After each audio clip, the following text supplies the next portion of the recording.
Listen.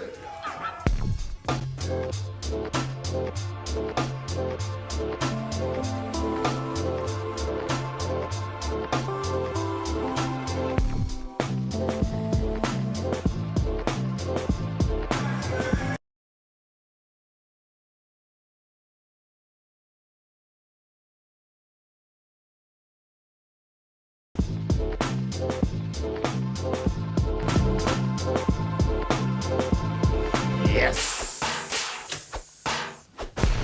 Run. Live and direct. Yep.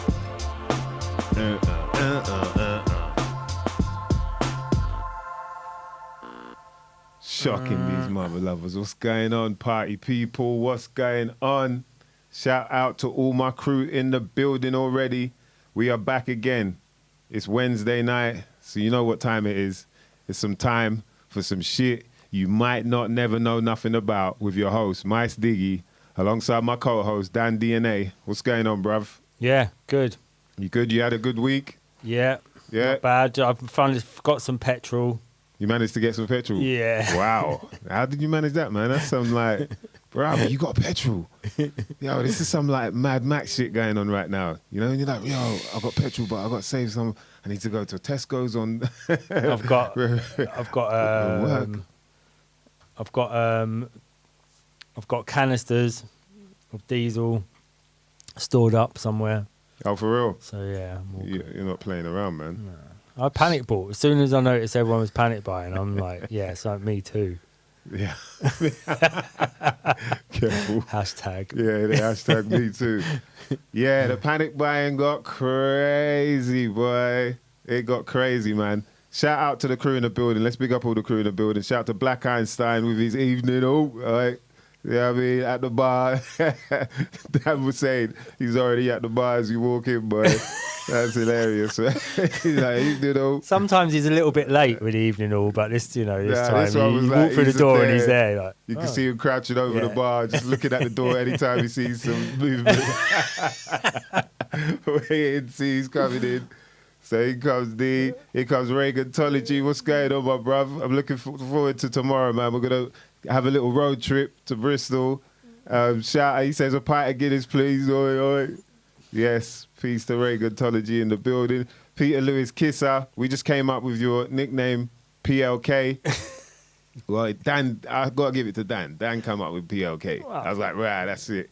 Yeah, that's sick. So I saw some of his artwork. I've been peeping his artwork on Insta, man. And yeah, this guy's got skills, man. So you lot should definitely follow him.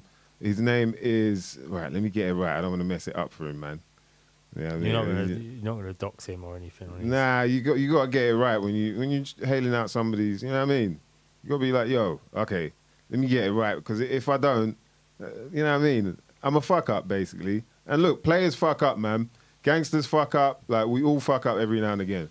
We just don't want to do it publicly. When you when you fuck up, you want to do it, you know what I mean, on your own, on the toilet, where no one else is there. You know you're the only one there when you're taking a shit. You know what I mean? That's the only time you really want to fuck up. But you got to be careful what that fuck up is, considering you're taking a shit at a time. But yeah, follow at kisser.est73. Yeah, follow him on Instagram if any of you lot are on there. At kisser, KISSER.EST73. And check out his artwork, man. This guy's sick. He's got skills upon skills, and it's brilliant to have people like that, you know what I mean, in the chat room. Oh, PLK. Gleam PLK, said next baby. level up from MLK. Yeah, that's it. Yeah. Very sharp. Shout out to Don Smitherd. What's going on, bruv? Gleam's had some sort of Ritalin or something this evening. Very sharp, and he's been sharp off the mark. Yo, Gleam was on it, man. Shout out to my brother Gleam, yeah. Dan was like, yo, is anyone on Telegram in here? Gleam come just out from nowhere, and he's like, I'm on a bigger flex called Tele Ounce. You get me? That had me cracking up, man. I'm glad he's using the old measurements. Yeah, boy. Shout out to Gleam in the building, all the crew. Shout out to Mr. Green. What's going on, brother? Yes, man. Good to see people up in here. We got another one, man. Some shit you might not never know nothing about. We got a special guest, Natty. He's going to come through, and we have a chit-chat with him. Natty, I've known him for a long time, man, in the scene. Lyrics Organics. He's been holding it down for a long time, as well as working with children all around the world, man. So, you know what we like to do here, man. We get into some stuff. You know what I mean? But first of all, as always. Oh, it's Gleam's birthday. Is it your birthday, Gleam? Happy birthday Yesterday. to Gleam, man. Yesterday. Happy belated, King. How did he get on with that human traffic The audition. audition? Yeah. Yeah, how'd you get on with the audition, bruv? Did our energy, you know what I mean? Our good energy our positive vibes that we were sending to you to make sure that could happen, that we could have someone that we know that's in there and go, rah, I know that guy, you know. I know that guy. I know that guy, you know. You know how many people said that to me after the Sainsbury's thing? Like, that's what they're saying to their kids. I know him, you know. I know that guy. Like, it's like, bruv, I ain't spoken to you for like 15 years. You know what I mean? Are you sure we know? Like, nah. But yeah, that shit was funny, man. Yeah, did I get it right? I'm hoping I got Kisses. He just put question marks there. Now I feel like I really did mess up. Nah, man, it says it there, man. No. That's the UD. Yo. So yeah, Housekeeping. Man. Too early. Sorry. Yeah. Also looking forward to getting into some Mice Investigates, man. We've skipped this a couple weeks now, and it's time to get into this because it's an interesting one. We want you lot to think about it as well. You know what I mean? Yeah. Yeah, mate. Housekeeping. Shout out to Nicole Kisser. Oh, I keep getting so excited about doing. Shout out to Nicole Kisser in the building. Oh, Nicole Kiss is in. Yeah. NK. NLK. Oh, no, NK. All right. Yeah. So Gleam saying the audition ain't heard back yet, but some weirdness happened where it was the human traffic director doing the auditions, but they said it's another film to fund human traffic too. Okay. One of them ones. This is just a 20-minute film that we're going to, for the investors. You know, when it's like you hear, for the investors, it's like, boy. Yeah. They're about to take it on some checkered flooring, do all kind of... Yeah. They're about to sacrifice something, you know what I mean, in front of it. Oh, for fuck's sake, man. Really? It's got to go to the investors. Man. And you say it in the throat as well, the investors. Yeah, boy. Premature housekeeping. Let's go. Housekeeping. Hey. Housekeeping. Bing.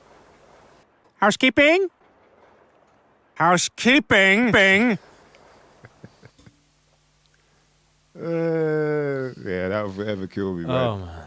Yeah. Housekeeping. So tomorrow night. Yep, it's tomorrow night, mother lovers. If you can get on down there. I don't know where all you lot are at, but if you can get down there, get down to Lost Horizon. Oh yeah, I've got to get this thing up as well. So I meant to tell you lot. Something special about the venue called Lost Horizon. Wait, where is it? Anyway, I'm going to be down there tomorrow night. MysDiggi live alongside Wishmaster and his band and Billy Wiz, as well as Alley Cat. And guess what? It's free, mother lovers. Lost Horizon, 1 to 3 Elton Street, St. Jude's, Bristol, bitches and bitchettes. If you want to get your free tickets, I said free tickets, yeah? Go down to log on to losthorizonlive.com, yeah? You get your tickets from there. I don't know what, you know what I mean? Obviously, that's how they want to do it. Get your tickets from there. Bam, bam. Get to the door. Bam, you're in. Wham, bam. Pam, pam, pam. It's got to be vibes, man, because like I'm saying, we have not got to do this for a while.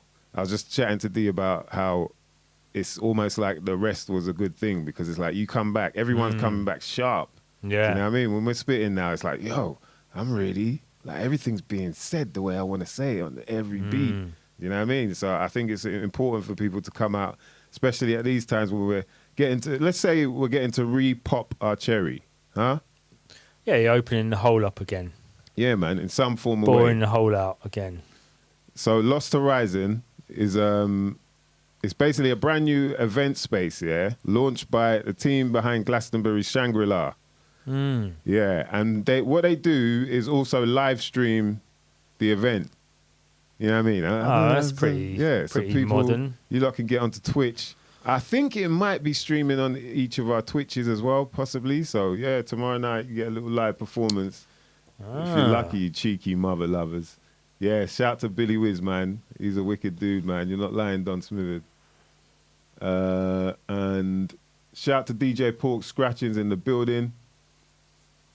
It's free, bruv. It's free. Come through, man. It's free because that's what we got to do. And make sure you mother lovers really see how we get down. We got to let you come through. You know what I mean? Like, think about it, man. It's a long time for everybody. It's a long time for everybody to even... Get your first hit of Wiz and your first hit of Mystrogen for free. You see it there? Mystrogen. You know what I mean? Boy, you might not come back from that the way you want to. But hopefully you do. That's going to be tomorrow night, mother lovers. Come through. Next up is October 7th. Rise of the Mic at the Chip Shop, the legendary Chip Shop, mate. Oh, get down there, you know what I mean? Hey, yo, son, I'll be playing down at this spot called the Chip Shop, yo, in London. It's crazy. Like, they love it. They love the fact that they can say, yo, Chip Shop. Yo, it's a Chip Shop with hip-hop in it? Yo, Chip Shop, hip-hop. Yo, that's crazy, son. You know what I'm saying? Yo, I'll be getting my fish and chips and shit. You know what I'm saying? They be doing it like gourmet style. It's like gourmet. You know what I'm saying? Ain't no regular like, you know what I'm saying? Like that shit you be seeing in James Bond and shit. Nah, son. This shit like gourmet fish and chips. Word. I ain't never had no chips like they be putting all the beer and shit in there. I said, nigga, you got some OE? Right off the mic, yeah? At the Chip Shop. October 7th, I'm going to be performing live with my And What crew. There's going to be an open cypher. So any MCs out there, you know what I mean? If you're in the London vicinity or whatever you want to call it, come down, get your mic on. You know, if I still got some energy, I might get involved, brother. You never know. You know what I mean? When it's time for cyphers, like I'm saying, we ain't got to do this in a long while. Yeah. So when you get a chance to do it, bam, bam, you better do it. Because these lot, you know what I mean? There's going to be some mother lovers out there. They're still trapped in this maze. So, you know, just in case they lock this shit out again, lock this shit down, then we better just do as much as we can. So, yeah, Rise of the Mic at the Chip Shop, October 7th. Catch me live there. And you can get tickets from And What Live, And What London, I'm pretty sure it is, .com. But we'll get that info over to you as well. Of course. What else is there? We've got the release. Oh, yeah. To announce. Yeah, man. Shout out to Mr. Doris and D Funk. Brand new bit of vinyl out there now called Cruise Control featuring your boy MysDiggi. This one is a laid back, you know, it's basically a story about me getting my first car and how I dealt with that situation, how I was rolling. So, yeah, look out for that. I think you can stream that as well. And you can get a vinyl if you want from the boys them. Shout out to Mr. Doris and D Funk. Yeah, man. I got to correct something I said last week. Oh no! Shout Did you make up a lie about something? Nah. I just mixed up the, you know. And last week, man, was a beautiful session, man. We had a wicked chat with Mem DVG. And we got into like all kinds of shit, astrotheology and gematria and, you know, a bunch of different bits and bobs. And yeah, so it was really enjoyable, man. And shout out to the crew that were, you know, open enough to listen to a conversation like that as well. Because I think it is, you know, like I'm saying, man, that's why I begun it with talking about the fact that spirituality and all that sort of stuff is looked at in a certain way and what is the reason. And I hope like people kind of get the idea behind the whole, you know, as above, so below thing as well. And you lot look into it more yourselves, man, because it's a really crazy journey as well. But yeah, the riddle of the Sphinx. So Mem was right about the Jan thing, Janus, and Jan being January time. So the riddle of the Sphinx, where we're talking about like the face of a man, the body of a bull or ox, and the paws and whatnot of a lion, and then the wings of an eagle, and they're to do with the X that he was talking about, and it's basically to do with there are stars up there that correspond with this, you know, where these signs are situated, and they're the fixed signs as well. So they're the fixed signs in, you know, when he's talking about like earth, wind, fire, you know. And so it goes from, it starts basically in February, like January, February. So it'd be that's the middle of winter. And so that starts with John, you know, yeah. And then, so John is to do with the man, John the Baptist, you know, so it's like the face of the man. That's the man that's holding the and pouring the water and pouring the water and whatnot, the water holder. And then next you got Luke, and Luke is to do with, you know, like we're talking about Venus, which is Lucifer. So that's the star that represents that side. And then next you go on to Mark, which is like Mark and the lion. So that's Leo.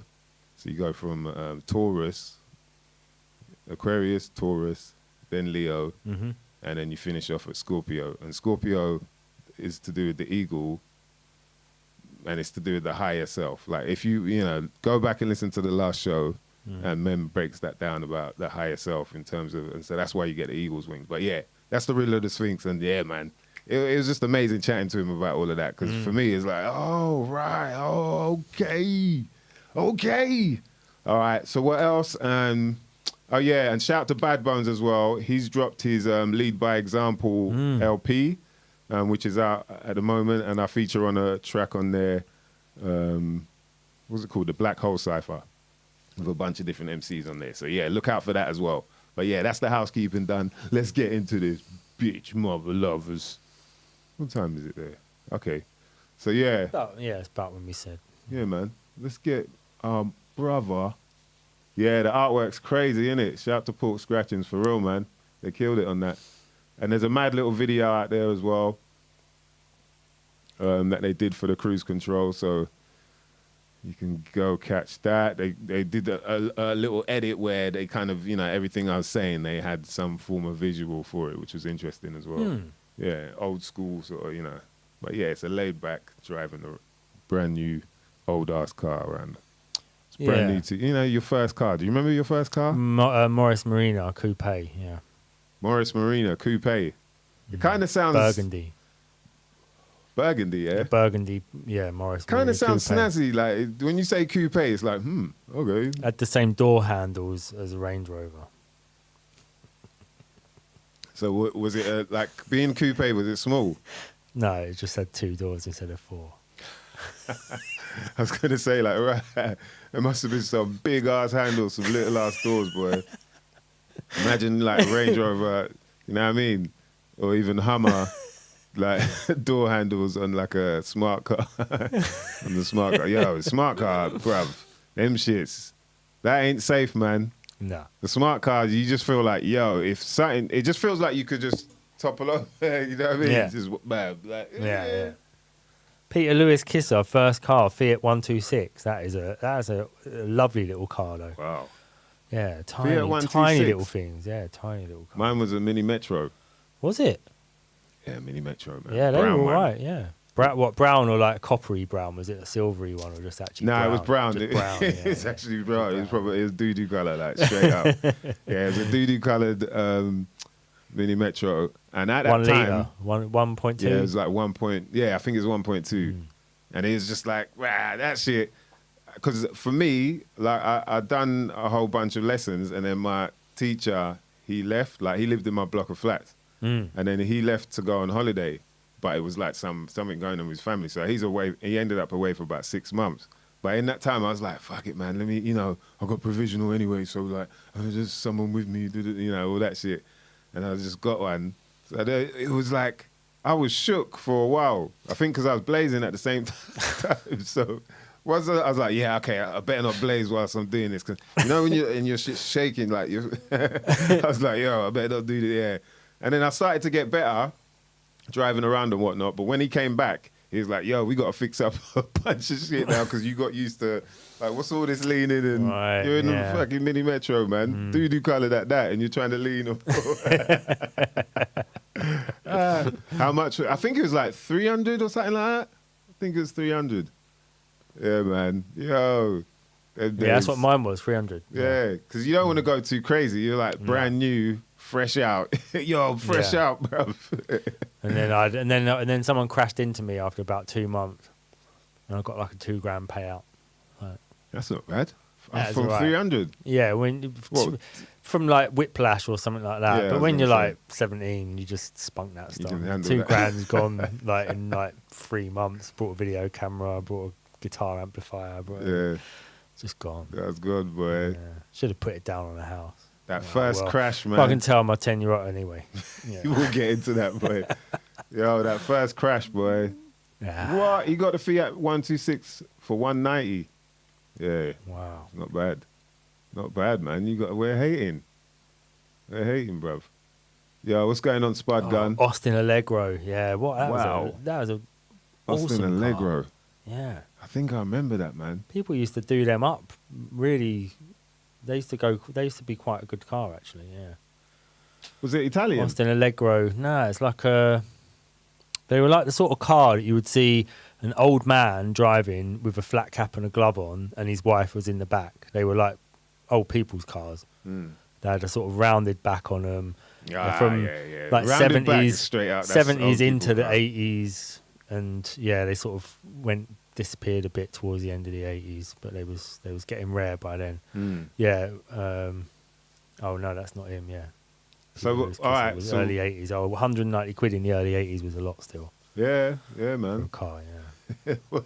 Nicole Kisser never got a license, but used to drive the tractor at work when she was 15, Wow. 16. Farm Yeah. girl. Is that safe? I guess it must be. She's Yeah. still here, so Yeah. she did all right with driving the tractor around. Be a the bit best way weird going to the learn. pub in a tractor, though, wouldn't it? Yeah, nah.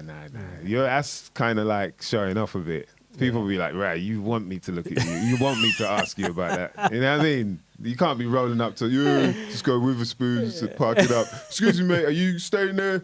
Oh, it's just I got to get me truck in. Look, this one here, this big red one. Yeah. Like, nah, bro. Come on, man. Like, there'll be people like, oh, look, wow, so how do you... so do you need a license for it? Nicole Kisser, no, you don't. You know the Batman meme. License. Yo, yeah. I lived in Southern Ireland. That makes sense actually, because I've seen 11-year-old Southern Irish boys driving like Tractors. machinery on building sites. Yeah, I thought when he was gonna say on the where they do roads. like they do like road works and all that, and you get like the sons are trained early in how to like operate all the machines. You see them in diggers and all that. Sort Wow. of thing. Yeah. I remember that reminds me of, man, like I used to have to wash my mum's car, yeah. Like, and that was, I just got brave one time and I tried to Well, just back it up so you I can clean tried the to wheels. drive the car, man. Yo, How I couldn't old was get you, out though? of. I was probably about like 11. Yeah, you know, I grew up quick, man.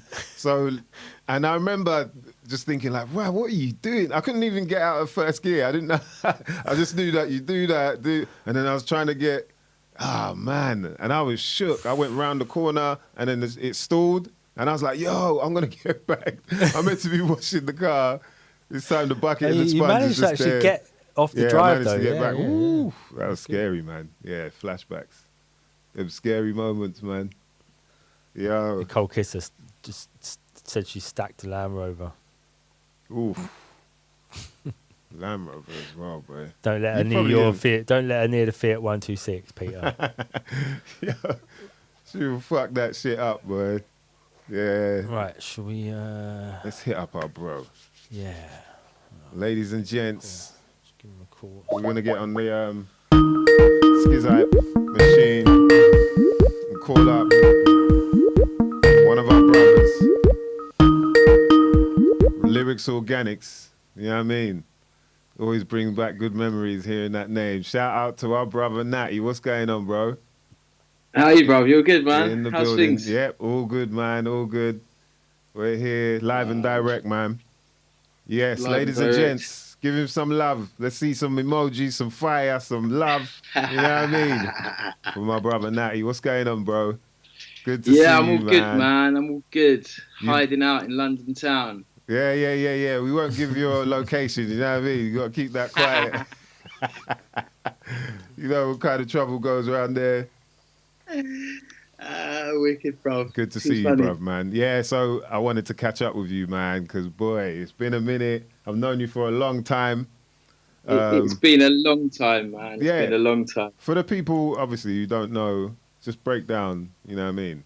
I see you left, right, and center, but yeah, break down to people your jugglings, as I like to say. What I do? Yeah. Who I am? Mhm. Oh man, that's a long thing to break down, isn't it? Exactly. Well, many moons ago, man, we had Def Con Records, which was incredible, man, with Dweller and a whole leap of people, and that's kind of, I guess, where it all started in '98. And then we just started making music, love of hip hop, just started putting records out, was doing it because we loved it and we were passionate about it. And things grew and things grew. And then it just sort of went off into all different directions. And I discovered live music and bands, which was something that I was always passionate about. So, you know, most people would probably assume you with a band rather than with Def Con, because it was kind of that, everything's gone super crazy now online, but that was kind of just before this whole online thing was sort of blowing up and going mad and that, man. And then since then, I've just been working on multiple different young people's projects, like whether it's here or in other countries, just trying to. That's the thing, man. That's the thing that really motivates me. Like the hip hop thing, I love is with a passion. It's in me. It's something that you do, like 9 to 5. Like that's it. You drop a little rhyme, just have a little freestyle, whatever. Yeah. But the thing that keeps this working and keeps this ticking is what project, where to do the project, and how's it going to help people, and how's it going to help the planet. Whereas sometimes I was feeling a little bit stalemate in certain arenas, Yeah. What I like about it's that thing of like, because you realize after a while, like you're saying, you do the music thing, and then you start to realize like you have other sort of passions, other things that you're into, as well as like you have this sort of skill that you could probably bring to that arena in some form of way. And like you said, you like working with children, like teaching, as well as like helping kids do things. So I think it's one of them things. It's like, yeah, I can do this as well as this. I don't have to just be, a rapper or just be a musician. It's like I can actually bring some of the elements that I work with into this realm, whether it be for charities or, do you know what I mean? There's so many different things that we can get involved in. And you don't realize until you start doing it more and more. And you're like, oh, right. Yeah, this is not that hard at all, Exactly, man. I think the thing with it is like the hip hop comes first. Well, in my experience, the hip hop comes first, and then that's the tool to be able to allow you to stand up in front of a classroom of like 16-year-olds who are looking at you menacingly, waiting for you to like mess something up so that they can all rinse you out. You know what I mean? It's a bit like. What was that thing, that roasting thing that they used to do where Snoop roasted Trump on it? Like, I can't remember what the program was called now, but it's a bit like that when you stand in front of a classroom. Yeah, celebrity roast. Celebrity roast. Yeah, it's easier for me to, no joke, man, it's easier for me to get on stage in front of thousands of people than it is to stand in front of a classroom of teenagers sometimes. Yeah, because I find it less menacing in front of thousands of people than I do in front of some like some smaller groups, Yeah, because it is a funny thing, isn't it? Because you're like, right, this is it's like we're not even the same. We just totally think about things differently. So anything they're saying, you're like, right, what does that mean? Like, why are they, they start chatting amongst each other, like. Kids crack me up, man. There's things out there like language, the way language changes. I remember working with one young guy about 3 years ago who's now known as Digger D, but I won't say what his real name is, but he wasn't Digger D then. But I remember him in the in the session, and he brought up the word uckers. And there were some ladies in there, and at the time, like, this is a new word for me as well, but I knew it weren't like a good word, you know what I'm saying? And then the lady in the group like asked what it means, so he was happy to explain it to her, like straight faced and stuff, and like she didn't know where to look. It was just like, man, these kids are so like they're so like fresh and switched on, mate. It's jokes, it's funny, man. So you've been doing it for a while, right? Working with children, with kids, in terms of like, what type of projects are you working on? Are they all different, sort of, or is it mainly to do with music? Or Do you know what? It varies. We just finished an amazing project, which was the UK and Mexico, which was 6 young people from here and 6 young people from a school called Faro, which is basically an art school in Mexico, but it looks after those that might not ever have those types of opportunities for various different reasons. they might not So we never know teamed up nothing and about did it, them. and we created a record cover under the title of Life as We Know It, and then also like an info sheet with all of their art on it and just a bit of an information about who they are and why they did it. And then the whole purpose of it is the next step is we're going to take it to Barbados and also to Mexico and other countries, and then make music, which is then going to be made by the young people, and then it'll be released on that album. And that album is going to be pressed on, ocean plastic. So you collect all the ocean plastic and turn it into a vinyl. So we're going to do that, and then basically help to promote the young people and what it is that they're doing. Because for some of them, like, they've never worked in English school, they've never had that type of opportunity. So that's what we were trying to sort of capture. But at the same time, for me personally, I really feel that young people, like, my dad's from Mauritius, my mum was from a poor family over here. So like, we've never come from wealth. They work really hard to get where they are. So I try and make sure that these young people, like, have those opportunities. That I know what my dad's told me about his upbringing. So I know that, those kids there that won't ever get potentially the opportunity to come to England, let alone work with anybody online over here. Just a little bit of magic that they can go away and feel happy about. Which is pretty much what every project involves. Most of them are music projects, but some of them are art, photography, anything that engages, really. And if a young person comes and says, I want to do this and I've never heard of it before, I'll go and research it. And if we can deliver it and we can make it happen for them, then okay, cool. But sometimes you've got to be a bit careful, because sometimes they're asking me for something which is just winding me up. Do you know what I mean? Oh, for real. Like when you used to hear the story about artists with the rider, and they'll just go crazy with the rider, and you'd be like, nah, this has got to be a joke now, man. Like, how you asking for pink M&Ms? You know that I host loads of stages, so I get to see those rider things all the time, and they crack me up, like the little photos of, like, an artist with a beaver, or like, it's just the craziest things. I can't even think now what I've seen, but there's been loads of different times where I just crack up laughing. I think the funniest one was at Nostock Festival. They made a paper mache sheep for Goldie Looking Chain, and then they went out and, like, gave them their sheep, man, which is just jokes. Like, it's just some silly stuff, man. But yeah, always makes me smile. So these kids, man. So what I wanted to ask you was, like, about, because obviously the years you've been doing this now, have you seen a change in the sort of the attitude in the kids from, when you started till now? Because this is what I hear a lot from, obviously, we're all older and that, so us, it's like, yo, man, these youths, man, what's wrong with them? But, there's this thing of, like, people are like, yo, they don't give a damn now, though. Like, now they're just different, bruv. Have you seen that? I tell you what, you know what? I believe in every single young person I work with, and I really believe it's all down to environment. And I'm not talking just in the environment of your peers. I'm talking about in the environment of, like, when you get home, what opportunities you have, what love you've got around you, who's telling you, no, don't do that. You can't behave like that. So, man, I have to say, this week I've had some experiences with young people, and I'm a bit like, wow, okay, we've got a bit of an issue here. But I think what we have to take into consideration massively right now is everyone's just been locked down for 18 months. Everyone's been literally told, you can do this. No, now you can't. Oh, no, now you can again.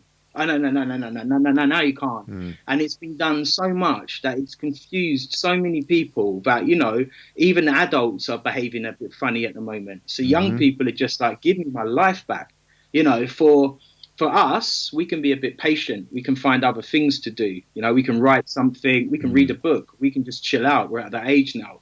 But for those guys, wow, they just don't have that. They don't have that concept in their mind. They've just lost a year and a half. They haven't been able to see their friends. They haven't been able to do that.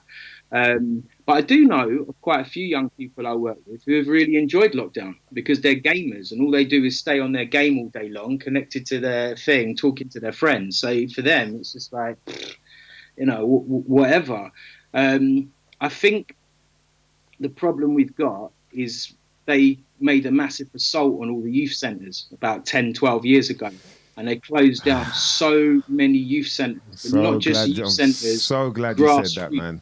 Yeah, grassroots Yeah. community programs. They shut them down. Now it takes a whole village to bring up children. Like that African proverb: if you don't look after the child and invite them into the village, they're going to come back and burn your village down. And for me personally, damn right as well. If you're going to keep excluding people, you keep excluding people. You keep pushing people away. An example of that is our lorry situation that we're in this country at the moment. It's got nothing to do with music and nothing to do with me teaching. But, now you're begging for HGV drivers to come back and you're going to give them a temporary visa after telling everybody you don't want them here anymore and you're not welcome. Yeah. It's like this filters through. Yeah. So if it filters through to the adults that don't feel welcome, how do you think second and third generation children of immigrants that are in this country of college age that are going to school and college and they're seeing the type of stuff that their parents grew up in the 70s and 80s and they've heard about it, they've never felt it or witnessed it. Now they've just gone through Brexit, but then to add a little bit of extra in there, we've also had the pandemic all together as one. And now look what's happening. Just a little it's just sprinkle what am I meant to tell these kids? What should I tell these young people? Adults are meant to set an example. And at the moment, I think we're failing. What was the reason for when they closed down all of these, youth centres like that 13, 14 years? Because I remember, and I was just like, yo, what is, and what was the reason? Was it funding, I guess? It was a money-making exercise to slash funding. But as we all know, now they're going to have to spend billions in order to get people re-engaged. The other thing that they did, which I actually think was wrong, is they wanted to bring, it's not wrong, but they wanted to bring schools and youth clubs together. So a young person would go to school at 9 in the morning and they'd still be there at 6, 7, 8 o'clock at night because of the after-school activities. Serious. Yeah, but only certain children would engage in that. You've got to think about that. There's certain young people who will not engage in that. They're going to come straight home after school. They're not going to engage in that because they don't want to be in school. I did not want to be in school. When it got to 3 o'clock, I wanted to be out of school. Get me away from this building. So, to now say, you're going to go there from 9 till 8 tomorrow, darling. No. That's good. No. That is crazy, man. And what are they going to be doing with them? Obviously not people like yourself, but when it's like they're in the school and they're going to be there until that sort of time, how much are they flooding them with whatever ideologies they want them to get to know? Do you know what I mean? Yeah, that's it, isn't it? That's it. Because you're being taught by a certain structure, by a certain curriculum, and that certain curriculum, as we now know, has to fit because they are going to go and change certain things. I've just actually been asked to get involved in a very interesting some series of workshops to work with young people to ask them what they would like to see in the curriculum that represents British culture from a vast amount of young people of all ethnicities, backgrounds and surnames. Do you know what I mean? To sort of find out, what do you guys want to see? How would you like to see your culture represented, your history represented? Because we can't keep teaching Trafalgar Square and World War II. And, why do we teach World War II, but we don't talk about IBM's involvement in the Holocaust? Do you know what I mean? One of the biggest companies in the world. Why do we talk about war and teach in schools, but we don't want to talk about BAE and we don't want to talk about their effects and the things that they're all doing in Yemen right now, which is British taxpayers' money? Why don't we want to talk about these things? Why do people find that uncomfortable? Why does somebody who's voted for a party I completely disagree with get really irate with me when I bring up all of the failures of the so-called party, and yet these people still want to go, well, it was the best thing for my family, so I voted for them. Dude, you've got a blooming company that drives lorries. You've got no fuel right now. How was it the best thing for your family? It blows my mind how people continually vote for their oppressor. So they can be even further oppressed in society rather than, spreading a little bit extra love and supporting your neighbour and building your community, and that's what we really need to do. I mean, if we look at the UK hip hop scene as an example, like we always talk about community in it. We always talk about community, but man, I don't really feel the community, like, you know, and it's one of the reasons why, you know, maybe I'm not as visible as I used to be. And I think in many ways, there's a lot of stuff out there that people don't know that I invested in. People don't know that as DEF CON we used to pay for, or even in recent times, artists that we actually have put out or supported over the years. So whether it be with the old DEF CON stuff, whether it's the label, or whether it's the DEF CON workshops, or whether it's all the incredible work I do with Dan, who's the founder of Lyrics at Lyrics. But basically, like, you know, it's constantly for me. Life really for me is this, like, what did I do last year? What's my goals for the next year? And can I improve on what I did last year? And that's it. I'm not in no competition with nobody else. I don't care about being the best of the best. You know, I just care about being the best person I can be to myself and those that are around me. And I think, you know, we talk about community a lot in this country, and it's not just the UK hip hop thing. So I don't want to pigeonhole things, but it's not just about that. It's about, in this country here, we like the winner. We all get behind the underdog. But when the underdog wins 4 or 5 times in a row, we've had enough. We're not interested in the underdog anymore. In fact, we can turn the other way and then start, you know, digging out the underdog and becoming quite nasty towards the underdog and stuff. So, you know, it's a strange. We're a strange. The British people. We're a strange people, man. It's something I've always really struggled with, and I think identity as well. Like, where do you fit in? Like, for some people I'm this, for other people I'm that, and why does it even matter? You know, I hear a lot, you know, like, where are you from? Where's your family from? Are you mixed race? And I'm always like, mixed race? Like, what race am I in? Like, what does that even mean?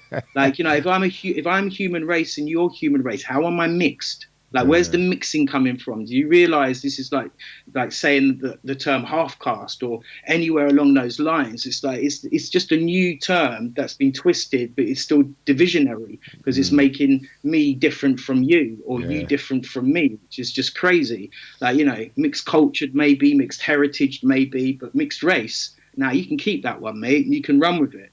But it's so often used, you know, pick up a newspaper if you ever dare and read an article, and, you know, it's always there. It's that classic old, you know, when Linford Christie, Great Britain's Linford Christie wins gold, and when he gets in trouble for doing something he might not have done, Jamaican-born Linford Christie caught in, like, do you know what I mean? And you're just like, brother, we grew up on it. It's old hat. It's boring now. You know, we need to change the. We need to change the narrative. And taking that back to young people, how can young people change the narrative and believe that there's a better future if they look at adults that went before them and they've only got to a certain level and they've stopped growing? Like, there's no further growth. Yeah. You know, because, you know, as I say to them all the time, like, oh, I'm going to do this, I'm going to do that. I'm like, cool, do you own your website? No, just do it through Spotify or something. Oh, okay, cool, man. Do you own, like, your name? No, have you got your website? No, I haven't even thought about it. Do you have a logo? No. Or for some, like, you know, are you PRS registered? And these are ones that have been doing it for a while. No, I don't know. No, I can't be bothered with that, man. What's the point in being PRS registered? And you just think to yourself, wow, you know, you can try and teach people stuff and help people with things, but it's that old saying, isn't it? You can take a horse to water, but you can't make it drink. So can't make it sign up to PRS. You can't make it. Well, we can find a horse that can sign up to PRS, mate. We'd be making money. Now, that would be a show I'd go and watch. What? You'd kill it, bro. Right, this horse is going everywhere. By the time you're done with it, after 2 years, you look like a donkey. She would look like a dog. I made some pee. You know, like you're rolling in a Bentley. You got it tied to the. You got it tied to the side. The car just cruising. Much, I can't go too fast, innit? I got the fucking look. It's a horse. Is that a horse? Yeah, man. Bro, I thought it was a donkey, bro. I think I'd rather have a donkey than a Bentley, to be honest. Imagine how much the fuel will cost for a Bentley right now. What? Especially now, boy. I bet the Yo. queues for straw are much shorter than the queues for diesel and petrol. Exactly, mate. Like Yeah. that's a proper straw man theory for Yeah, you. for real, innit? That's your straw man right there. Look, see him That's a there? straw man. Scarecrow Yeah. just in the field. Like, I told you. You fucked up, innit? All that time you laughing at me. The Yeah. donkey just chewing on grass. He won't be the only one, but Jeez, it's man. no, it's crazy, man. I think about like like me, with you, Mice. We go back so long, man. Like I was saying to you the other day, it's like we're official friends now. We've known each other for so long. Yeah, man. But interestingly, I was thinking about the amount of times I see you nowadays. Yeah. And whenever I see you, it's backstage, and you're always doing something with a big act. Yeah. But it's never typically your UK hip hop set that you're nah. never doing. It's always other styles of music. Yeah. And I think, many years ago, I was in a band, and people won't know this, but many years ago, I was in a band called Strung Out. And I was asked to come in to replace the rapper who was leaving because he had just started a new band. Anyway, that band that he had just started with a few friends and also, it's bigger than that, it's a bit more family, was a band called Morchiba. And the one thing he said to me before he went off and launched Morchiba, he said to me, Natty, if you want to make hip-hop in this country, don't call it hip-hop. Call it something else. And this is what he said to me all those years ago. And I reminded him about this about 3 years ago. Now, if you look at it, grime, drill, garage, trip-hop, breakbeat, like all of these are based on the breakbeat, which is based on the sound of the hip hop. And he was right. He was completely correct because anywhere where I think, and don't get me wrong, this isn't a diss on UK hip hop because I think we've come on leaps and bounds, and I think there's incredible people like Blade out there that are flying the flag. Back in the day, people don't know this, but Chili and Bandit. If it wasn't for Chili and Bandit and for the campaign we did with Big Smoke, there wouldn't be a One Extra. But people forget that history. They don't know about that. They don't know about the 100,000 signatures that we collectively got as the hip-hop community in this country and petitioned Tony Blair so that they went and launched a black music channel, which it was originally called One Extra, the Black Music Station. Wherever you went, that's what was all over there on the banners and stuff. And all these people that are now performing it, they've completely forgotten the history of how it came about and why it came about. And I'm not saying that, everyone should get a pat on the back that made it happen. But people like Chili and Bandit, as an example, when you're talking about influential people in this country that have made something happen, you don't hear these people's names because they get forgotten about. And I think it's really sad that there's so many stepping stones. Like when I think about it, I always think about, hip hop in this country to me was Hijack. It was MC Duke. It was MC Mello. It was London Posse. It was Cash Crew for me because that was the period of time that I was coming through in it. Yeah. But then I think about like the MCDs, and I just think there's the Schemes, the Titan Sounds. There's just so many there's so many elements and building blocks to this whole thing that have happened over and over the years. Some people will know, some people won't, but I became really close with Bionic over the years. Through just becoming tight with him, the conversations we've had, we don't even really talk about music. We talk about aliens and spacecrafts and, what's going on in the earth and the minerals and the nutrients that you should be having in your body in order to supplement what's going on in the air and stuff like this. But, having those deep conversations from somebody who I really, really respect, talking to people about Steedy Hyper, who back in the day when I was a jungle DJ, he jumped on a couple of my sets. But things like just things like it's always linking dots within dots within dots within dots, and having those conversations. They say you should never become friends with those that you're a fan of, but that's rubbish in most respects. And just learning from those pioneers from the previous times, because many of these artists, they're not out there going, I'm the best, I'm the best, I'm the best, I'm this, I'm that, shine a spotlight on me. Actually, I would say that most of the artists I know within this hip-hop community in this country are quite reserved, shy, depressed people, that the only time you see them properly smiling and being really happy is when they get out there and they're on stage. And then the rest of the time, they wither and off they go, and they're in a depressed state. And that's environment and society. Like depression is created by environment and society. You shouldn't be working 50 hours a week, a mum and a dad working 50 hours a week each, 100 hours a week, not knowing where their kids are because they can't even get back to see them because they have to work so much because, you know, the cost of living's gone up, but the wages haven't. This is the crazy world that we live in now. And that's nuts. How can we expect our teachers to bring up our children, because actually it used to be the community workers, the parents and the teachers, but they've removed the community workers. They've made the parents have to work really, really hard. And now after the pandemic, they're just about to wipe out all the teachers. So, you know, what do we do next, Mice? What happens? Boy, you see everything you're saying there, 100%, man. I agree with you. And the thing is, you know, it just feels like it's supposed to be this way. Do you know what I mean? Because thinking how long it's gone on, and then just how bits and bobs are added to it as well, just to make it seem even more like, for real, how are people meant to survive? Like now, you know, like we're talking about with this petrol thing, it's almost like you're in a Mad Max situation. You're really thinking about, okay, hold on a minute, I need this much, I've got this much petrol, but I've got to go to Wandsworth, then I'll come back. Then I've got, you know what I mean? You're all counting your mileage, like. What the fuck? Wasn't Mad Max set in 2021? I think it might have been set in 2021 or 2020, something like that. Like, I think I might be wrong, but we'll have to check that. We'll have to fact check it for another week. It ain't as dusty as that yet, but it might as well be, boy. Do you know what I mean? You know, it's nice. I mean, you've seen how the world's changed, man. And like, don't get me wrong, mate. I think we've got.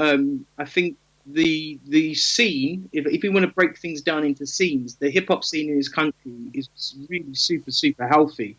But I wish it could have the vibe and energy that the jungle scene has. Because the jungle scene over here, we're the kings of it. Like, we rinse that, you know, we make that happen. You know, raves, field parties, etc., etc. But it would be really nice to see some bigger events again, you know, like some sponsorship, some money funneling in so that the young people can see some real opportunities, but also so we can create community events. Because other than Park Jam and the stuff that Johnsy tries to do, there's a few like the Arts Bus, for instance. Those guys are great at going and engaging in the community. And there's a few other smaller projects that are happening and stuff. But what's really going on? Like, how are we engaging these young minds? How are we like getting them onto things? I mean, with Lyrics, we've just launched. In fact, tomorrow is the last sign-up day for it. But Lyrics Organics, launching a new training scheme, so that young people who are neat can come and actually learn. Like, you know, if you want to learn how to be a cameraman, you can be a cameraman. If you want to learn how to put on the event and then promote it, you can do all of those types of things. Wow. And it's just about, you know, trying to give those tools so young people have those opportunities to do things for real. But also never ever, you know, like, there's a lot I find there's a lot of people that say, oh, you can't do that, man. You can't do that. You know, you're never going to do that. You're not going to get there. And I just think all of that, you need to stop that. Like, don't ever, if somebody says to you, you can't do that, you're not going to get there. Like, just make that your ambition to get there and go even further than they ever imagined you could go before. Because there's a lot of walls. Like, everybody in this world puts up walls, like in every single industry. Like, you'll find somebody you think is your best friend that wants to book you for all of these shows, but really all they wanted was your contact book. And once they've got that, boom, off they go. Do you know what I mean? Like, they're on the next steps now. But these people, they last a little while, and then you won't see them again. They sort of come along and then they disappear. And there's a few of those in this UK, especially in this UK. In the UK, bruv, there's so many names. And as you're saying that, faces that pop up where I'm like, yeah, my man disappeared, this one disappeared. Like, you know, it felt like, okay, you know, it's getting into the noughties and that, like, you know, 99, 2000. And it felt like, oh, let alone, you know, hip hop is really blown up in the States. It was like UK stuff is starting to make waves as well. But then there was just, in my opinion, there was a stream of like the wrong artists getting signed to majors. You know, whether they be like authentic, like good artists, or whether they be like they were shit and, you know, rapping with whatever kind of mid-Atlantic accent or whatever. But the thing is that there was a string of the wrong people that were like quote unquote UK hip hop that got signed, and they didn't do right. Either they didn't sell well, or they didn't even release, or whatever. And then after that, you had a couple trickle through, like Fallacy did well, you know, on the Raucous UK. Yeah. And, you know, Blade did well and things like that. But then it was almost like there were people that wanted to jump in because they felt like, yeah, this is going to blow up. UK hip hop, yeah. But then it didn't really go where they thought it was going to go. And then, they bounced, obviously. But I know exactly what you're saying. There are people that just come in, linger for a while, you know, leave their scent.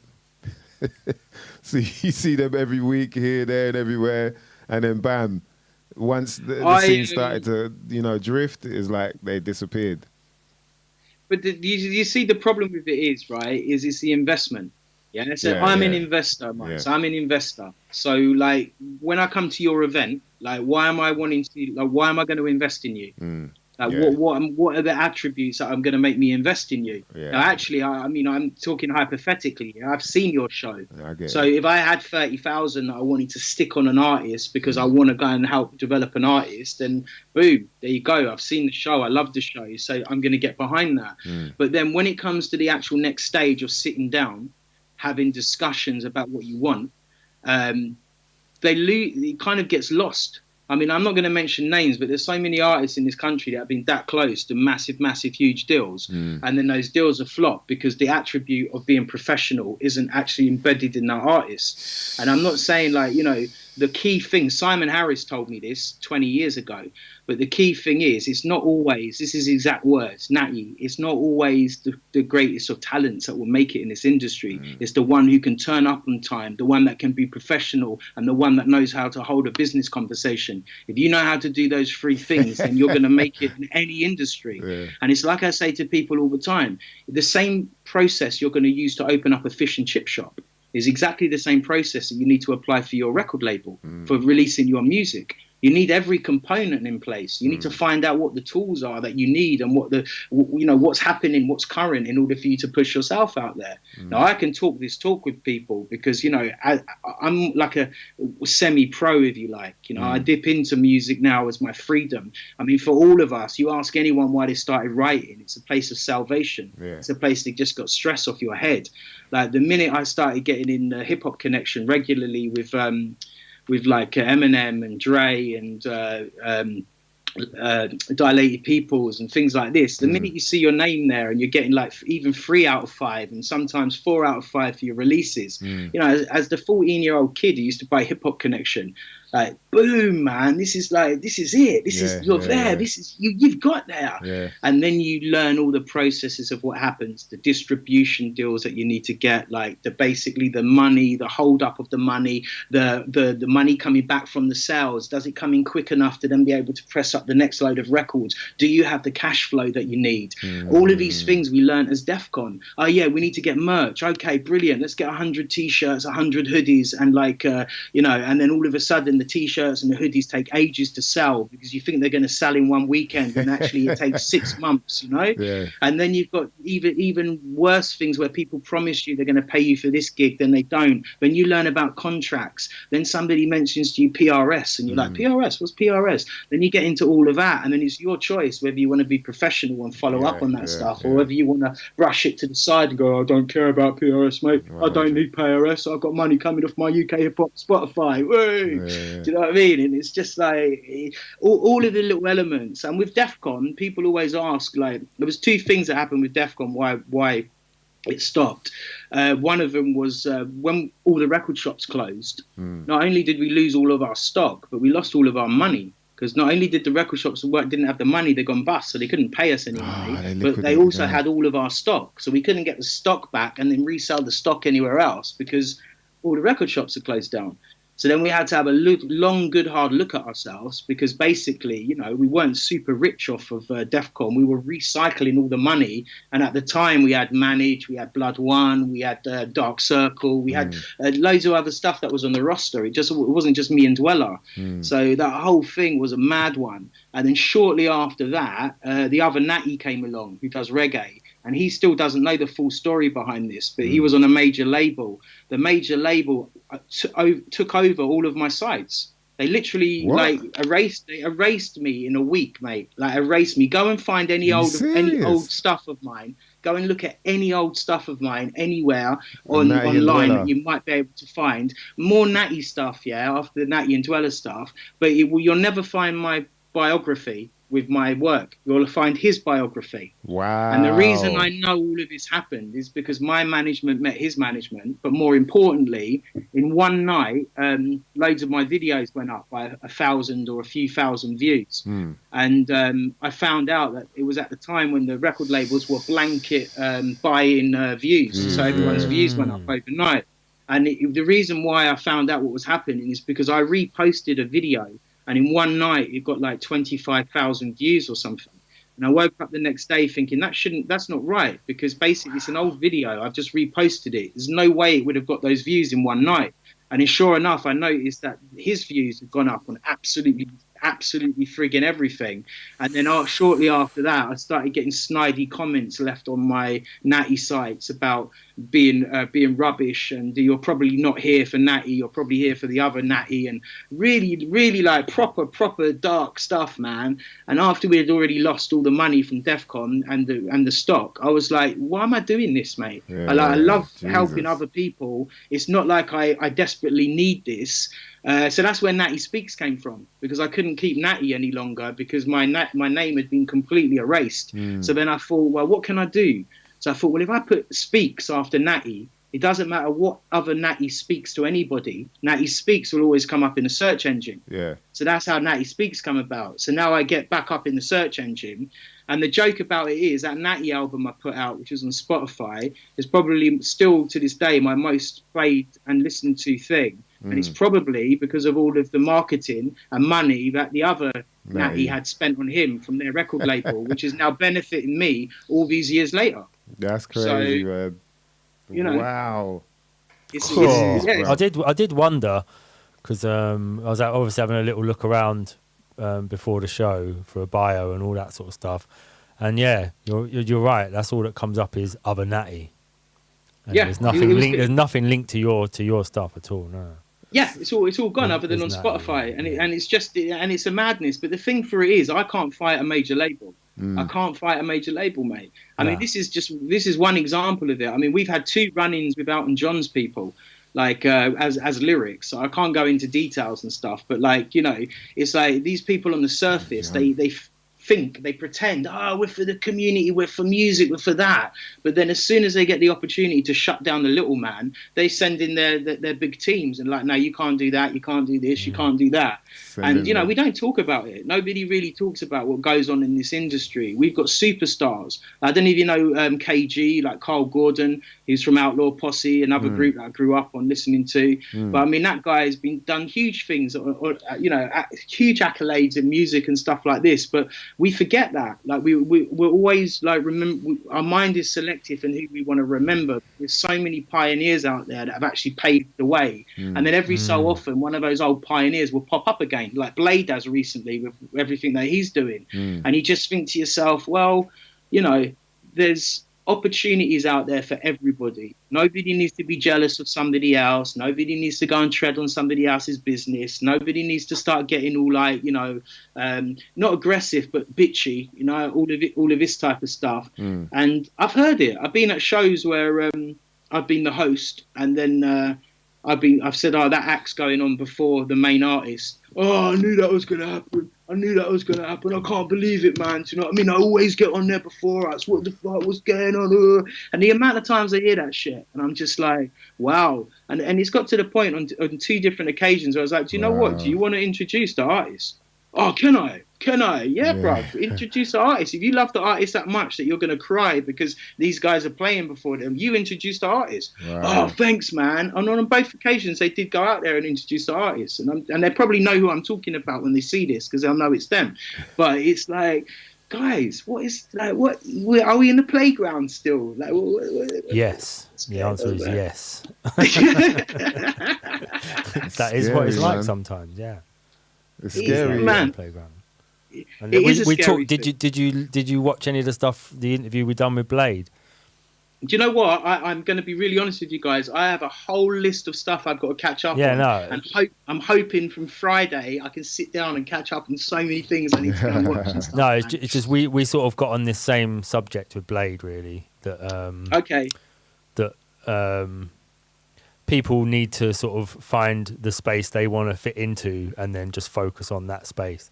And you know, so it's sort of like a process of growing up. That everybody, the scene could sort of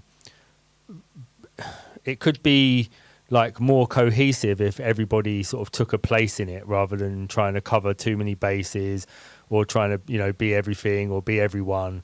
If they just realize where their talent lies and just focus on that one thing and try not to be, you know, everything. If you're a good designer, be a good designer, but you haven't got to be a good designer and a rapper as well. You know, you can just be a designer. Yeah, completely. Yeah, there's roles for everybody. We need isn't designers. Yeah.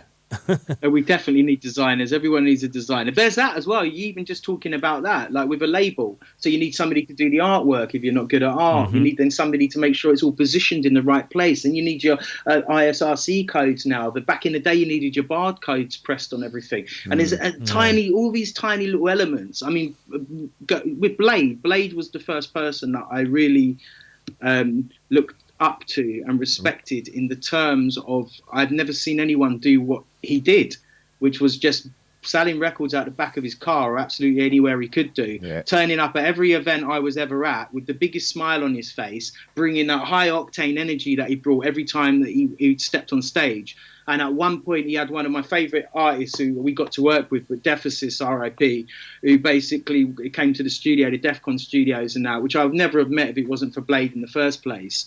But me and Blade go back a long way, thankfully, because of Mr. Thing and First Rate, who was Scratch Perverts back in the day. Because Blade used to come down to our little events, and you know, and now it's a joke because now actually Blade and my age aren't that far apart from one another. But when you're a 16-year-old boy, like Blade to me is like a 30-year-old like pioneer who's absolutely everywhere, and you know, this is what I want to emulate, you know.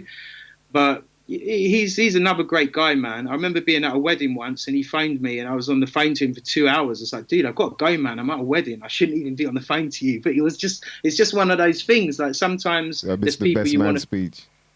Yeah, exactly. You want to talk to people, mate. But he is, in my opinion, he left before he should have left. I think he had another couple of big things that were going to happen in him. Yeah. And RIP to Mark as well, because you know what him and Mark created together was pretty magical, man. What Mark created with Task Force as well. There's some pretty magical work there. Some work, you know. Yeah. But it's a crazy world, man. And you know, with everything that's going on at the moment, with the whole, you know, did you have a vaccine? Didn't you? Oh, you're this, you're that. Oh, you're going to try and murder my mum. You're after my grandparents. Like, we haven't learned from Brexit. We've just allowed ourselves to step back into another arena, which reminds me a little bit of the old Colosseums, you know, like back in the Roman times, where we're just all getting thrown in there to fight for the spectatorship and enjoyment of the 1%, just to sit there laughing, going, ha, ha, ha, ha, you know, like, look at them, bloody peasants. It's just... throw bread at them. You know, throw bread at them. Yeah, watch them fight over it. You know, so I'm gluten-free. Can I have the gluten-free one, please? You know what I mean? It's like, you imagine for gluten-free bread, boy. Imagine that. Like, you're in like what do they call them? Campsites or no? What are they called? Where they apparently people are going to get taken off to. People keep talking about. Oh, like FEMA camps. Yeah, FEMA camps and all that. Like, yeah, asking for gluten-free bread. Like, right, vegan cheese and shit. Yeah, exactly. You better get the fuck out of here. Do you have Oatly? Do you have no? But the organic one. The organic one. Is this slop grass fed? one plant-based burger, please. You know what I mean? Jeez. Yeah, you better get ready for all of that. So, all right. So, working with kids, I just wanted to ask you about this. Working with kids in terms of rappers, like people were. Shout out to the crew in the building, by the way, man, because there's certain people who are cracking jokes about what we're saying. There seems to be more rappers than there are anything else, you know, or than there needs to be in a way. And so how is it, obviously, working with kids, it's a hard thing, innit, in terms of like, all right, you might not want to be doing this, right? This is some shit you might not never know nothing about for real. You know, so how do you work with them in terms of still encouraging, but maybe trying to lean them towards something that they might be better at? You know what I mean? Yeah.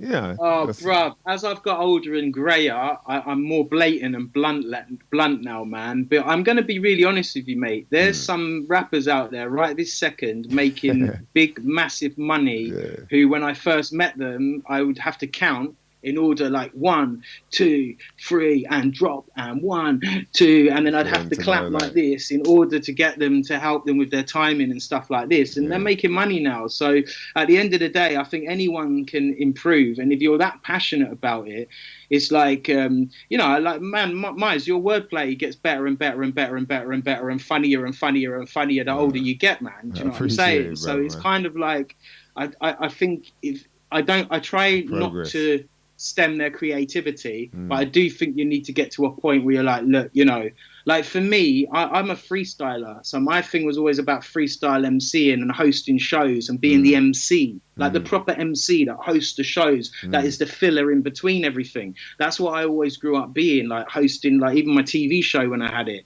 and that's what I really enjoyed doing. But then I ended up recording down onto vinyl.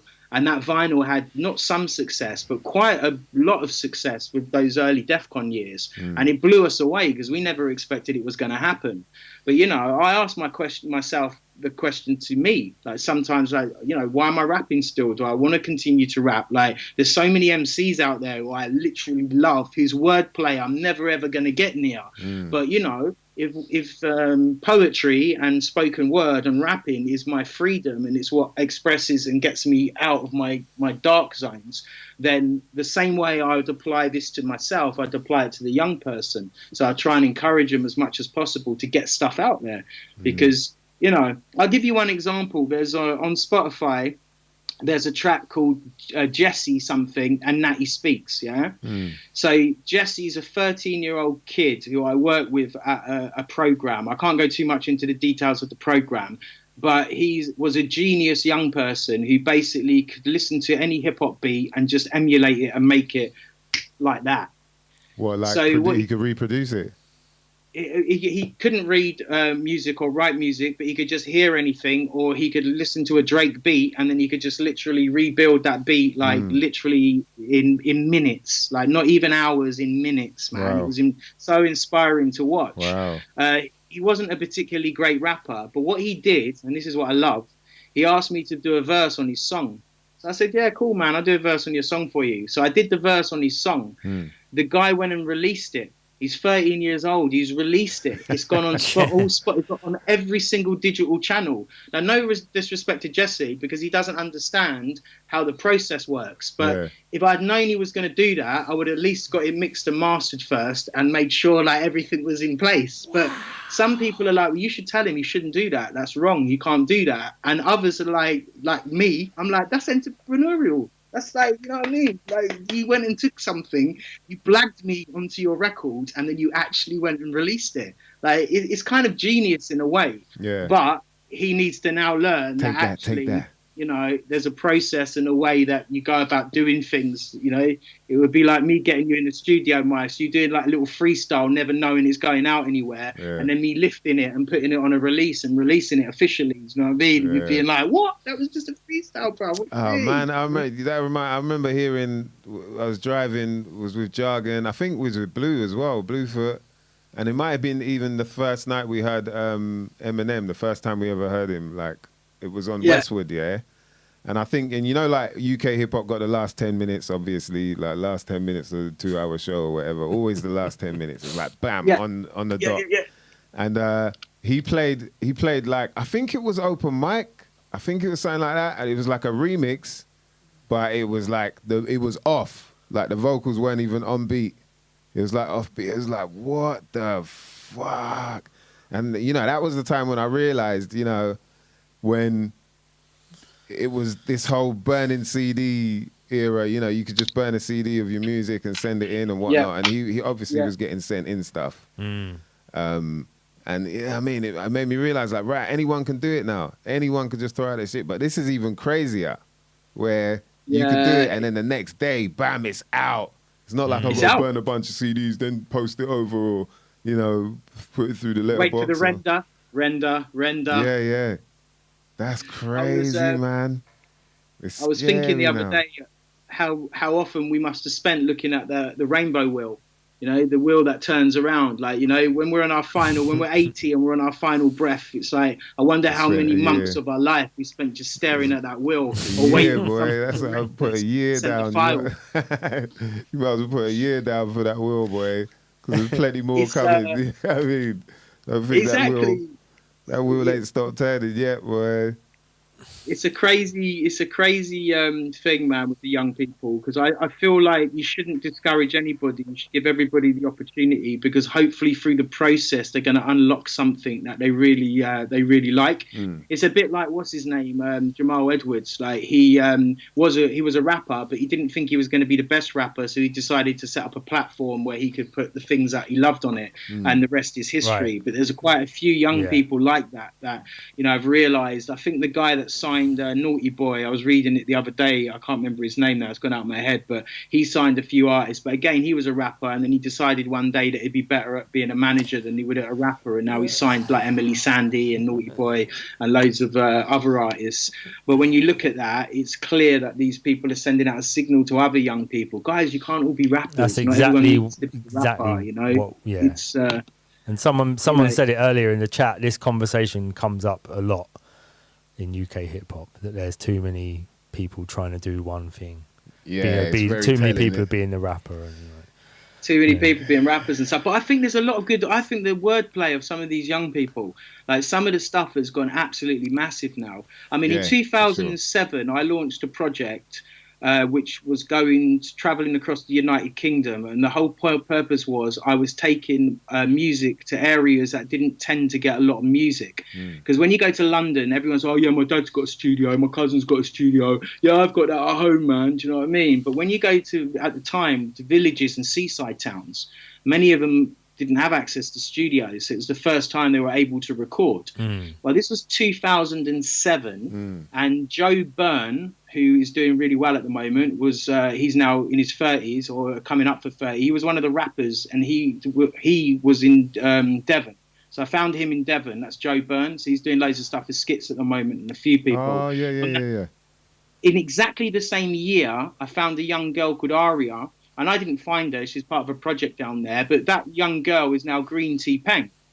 So every single program that we ever do there's always young people that eventually their light shines and they come out, and it's just like, yeah, that's one of our young people from the program.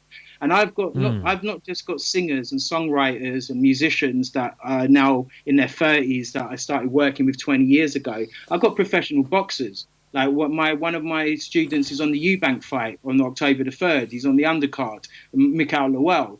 And it's just like loads of my young people have been very successful. But sadly, also, some of my young people died in Grenville, along with their whole family. So when there's two things in my life that were life-changing for me. One of them was 2015, which was working with the refugees and traveling across Europe, and seeing what people who have got the same complexion skin to me and dodgy surnames like mine get treated, which was a real eye-opener for me, because, you see it in war films and stuff, but to walk with people who are suffering was a whole different thing for me. And then the other thing was 2017 in Grenville, because, I spent my life trying to teach young people about rights and responsibilities. And when I say that, I'm talking about be responsible for yourself, man, and know your rights. Like, don't let people walk over you. Be strong, but be right. Know what you're talking about. So that particular young person who died with his family in that, he just finished a course with me about rights and responsibilities. And he died in a place where they didn't have their rights respected, and nobody took responsibility for the actions of making that place safe, so these people never needed to die. And between the refugee crisis and that incident with Grenville, it completely changed my, it aligned everything from here to the lower chakra, where for me, it's just like, what are we doing as a society? How can we any longer allow for people to murder our people and to persecute and make others suffer without the whole world uniting? It doesn't matter what political party you support, But there has to be a change that's so fundamental, and that change isn't just going to come from people rioting on the streets and burning things down. It needs to systematically change from the grassroots level all the way through. And, you know, shows like this, having a conversation about it will change it. But what I find really changes it is going to the source, because the young people are the future. That's our next level. So if the young people are acting up and there's a dark energy around them, and this is what I hear sometimes, then who's created that dark energy and why is it around them? You know, and as an adult, why are you allowing it to fester on them? Do you feel like they're ready to hear, you know, what is causing that and why things are like that, though? Or does it still need to be, you know, like, I wonder, like, at what age do you tell a person, like, okay, this is what the world's really like? Do you know what I mean? Where you just get to the nitty gritty and go like, look, I know you've been taught this, but this is what it's really about, and this is what you need to know.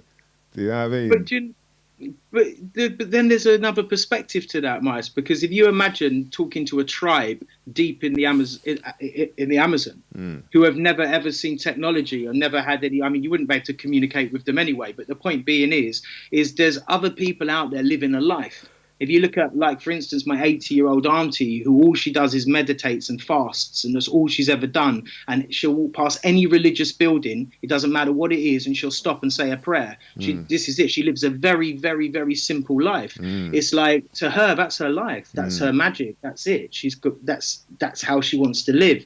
So I guess we were talking earlier, and I was saying, like, if you want to own a Ferrari and that's your goal in life, if you get to 30 years old and you've got your Ferrari, now your goal is to be able to keep it, because obviously that's an expensive thing to run. So you now need to have enough money to earn it. But if you don't get that Ferrari until you're 80 years old, then your life journey's been that whole 80 years to get to the Ferrari. If you're lucky enough to get it when you're 30, then wow, congratulations to you. You know, I'm really, really super, super happy for you. But I think in life, what happens is somebody will come along and say, wow, why do you want a Ferrari for? Why don't you get a Bentley? Why don't you get a Lamborghini? Like, it doesn't matter why are you saying that? Like, the guy wants to get a Ferrari. Let him, leave her. Like, let them go and get what it is that they want. As long as it's not hurting or harming anybody else. Like, why do you care what it is what they're interested in? If you've got something positive to say about it, amazing. But if what you've got to say about it is negative, then just move on. Go away. Like, and that's about anything. Oh, I don't like that rapper. That rapper's this. Well, so what? But you don't have to say they're that and they're that and they're that, because that negative cursing and energy you're putting out into the thing is only going to come back and just hit you anyway. You know? So, you know, I wish people knew the power of energy and the power of words, because if they really truly knew the power of energy and the power of the words, people wouldn't say half the stuff that they say. And if they really understood, like, for instance, color therapy, the color blue, if you struggle with talking, put blue around your throat. If you are struggling with love and you feel unloved and you just can't pick your energy up, wear green. The heart chakra, you know, flood it with green, walk in a field. This is why they say to people, like, to walk in green spaces, because green spaces is electrifying your heart. That's the heart chakra, right? Yeah, it's bringing the sustenance back to your heart, which is obviously then pumping your life around your whole entire body. So, you know, if you're feeling flat and you can't do anything, you're so low, put on orange or put on red. This is why it's rag to a ball. Or like, disco. you know, the red will lift you up and get you, like, moving. It's why when you go to a supermarket, all of the offers come under red banners, because they want you to zombify yourself towards the, you know, towards the shelves and stuff, man. But yeah, I think energy is so important, and protecting your energy, like rolling with the people around you who are there to empower you and to support you and push you along, not ones that are behind your back saying other things, you know? Yeah, like, I think that's been my problem, boy. All right, yeah, I'll get the message.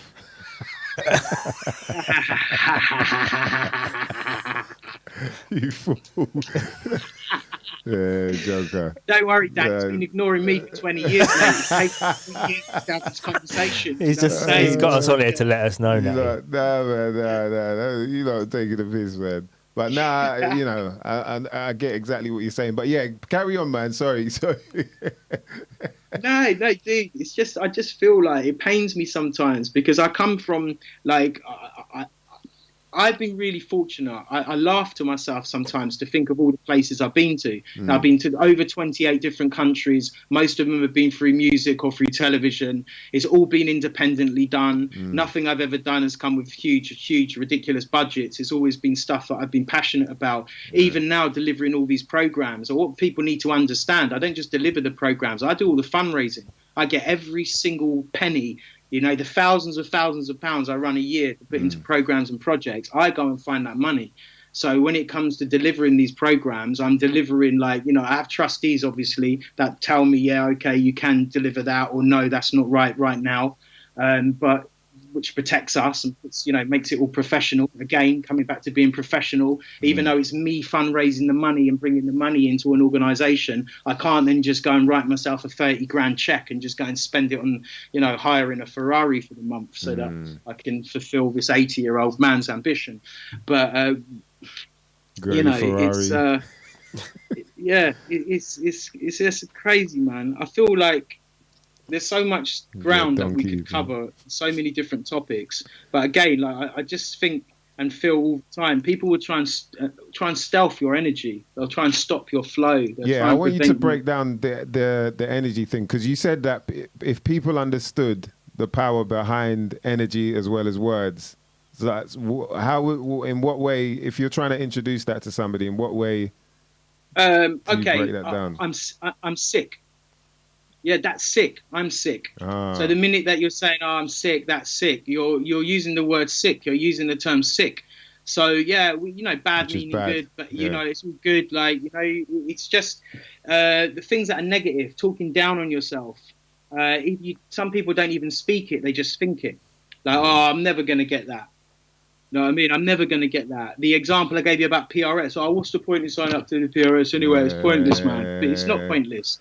Yeah. No, even if it's 80 quid, it's still 80 quid that you're owed. You know what I mean?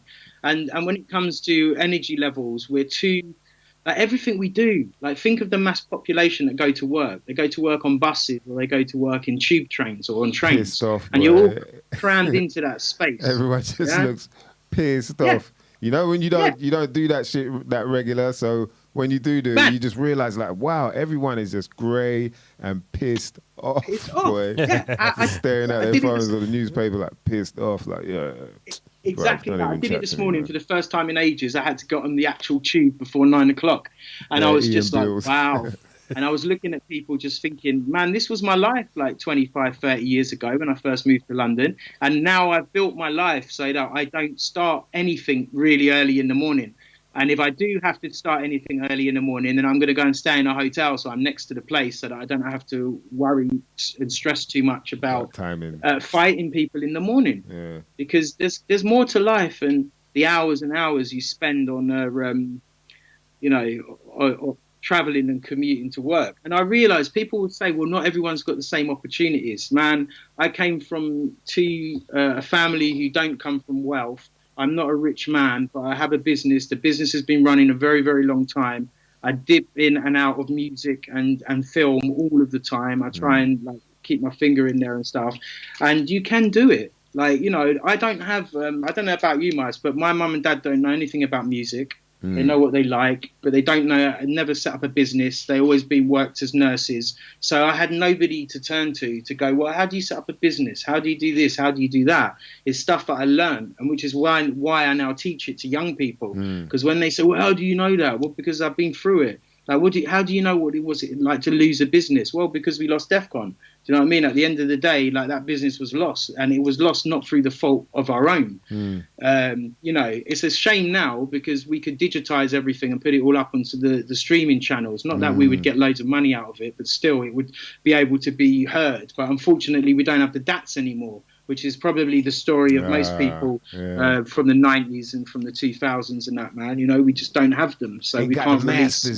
Ain't got their masters, you know what I'm saying? You know, exactly. I've got some of my masters because I dealt with things slightly differently, but the main all DEFCON masters and that have gone. So it's one of those, man. But you have to learn from it. Like if I look at, and I didn't want to bring it up, but if I look at like the low life story as an example, when I look at stuff like that, because it affects too many people I'm friends with, including yourself, Miles. But when I look at that, nah, it's all good, man. Chat about it. I think to myself sometimes, like, did the guy actually do a runner, or did he just have a bit of a breakdown, or did he not make any money at all?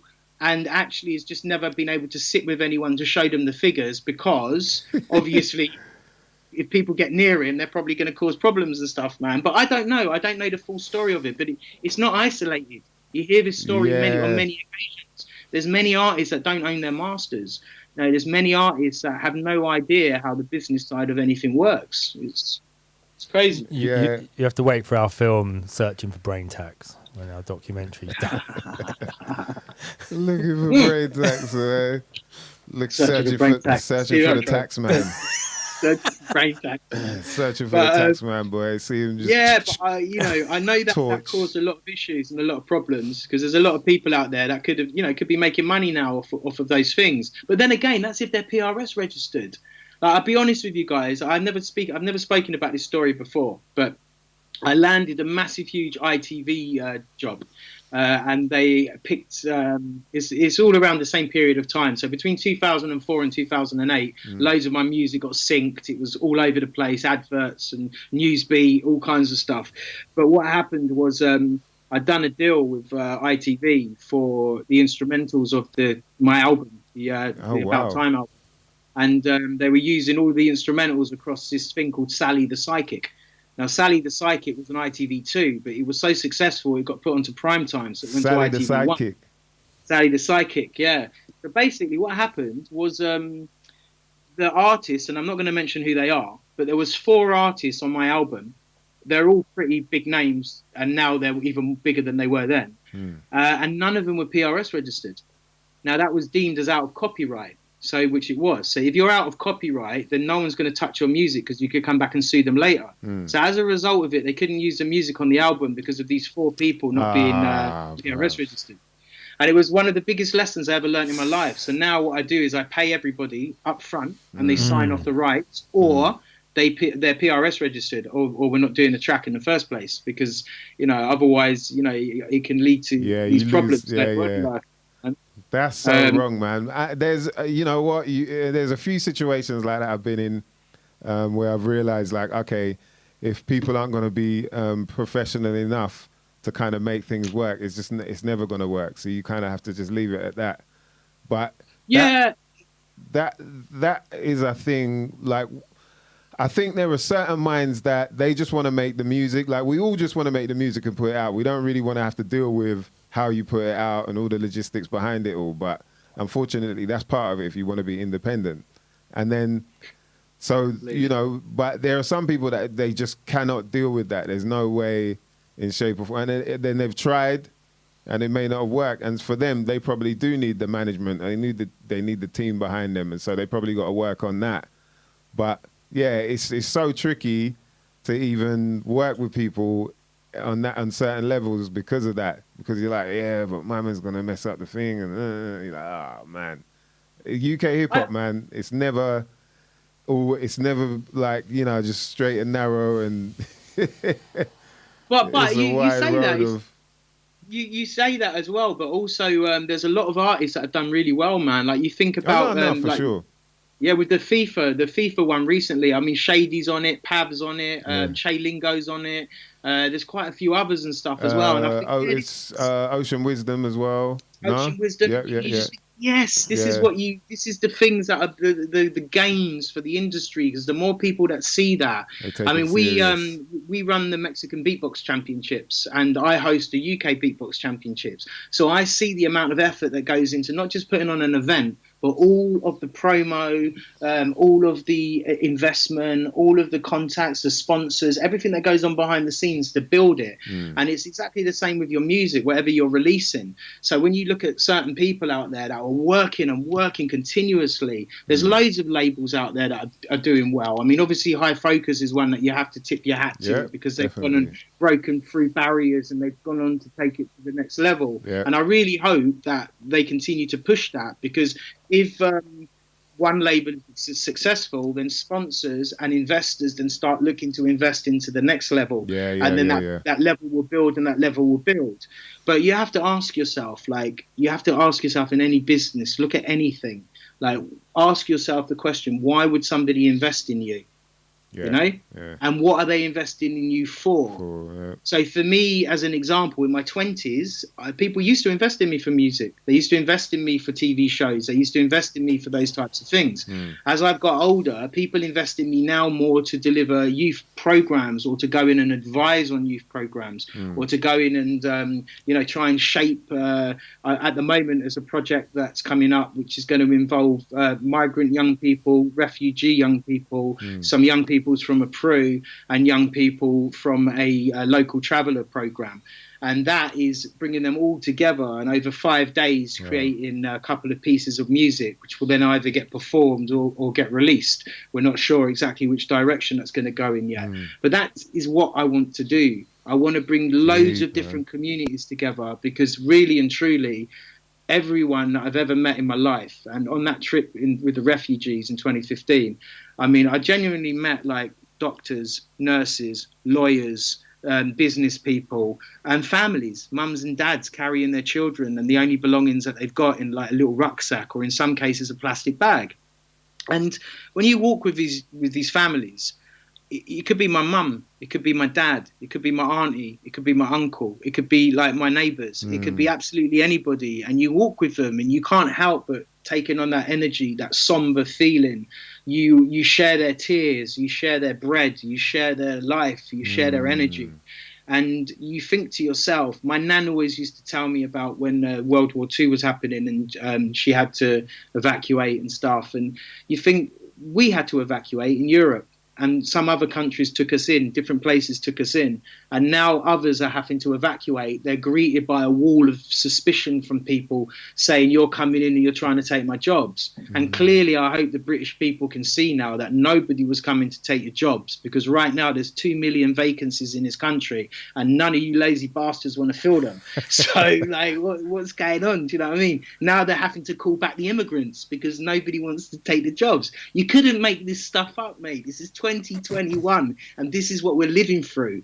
And to be honest with you, Miles, you know, if you look back at what we were talking about 20 years ago in UK hip hop, like, it's like we be careful what you wish for, and words are powerful. It's like all of us wrote all this conspiracy stuff. All of us wrote about these Masons. All of us wrote about the 1%. All of us wrote about the IBMs and the, you know, all of these companies. And here we are 25 years later, and we're literally living through the stuff we were listening to. And it's like, what's going on? Like, what's actually happening at the moment? Yeah, that's the weird part as well. I don't know whether there's some people that didn't really listen to the music or not, or what, but you know, that's what it felt like to me. It's like, oh shit, this is coming up then. This is like what they were talking about. And even in, you know, Stakes is High, and in that album Stakes is High De La Soul, there was little gems about all of this sort of stuff. And it's just like, it baffles me how many people don't see it, but are from a certain era where you would have heard a lot of about this sort of stuff.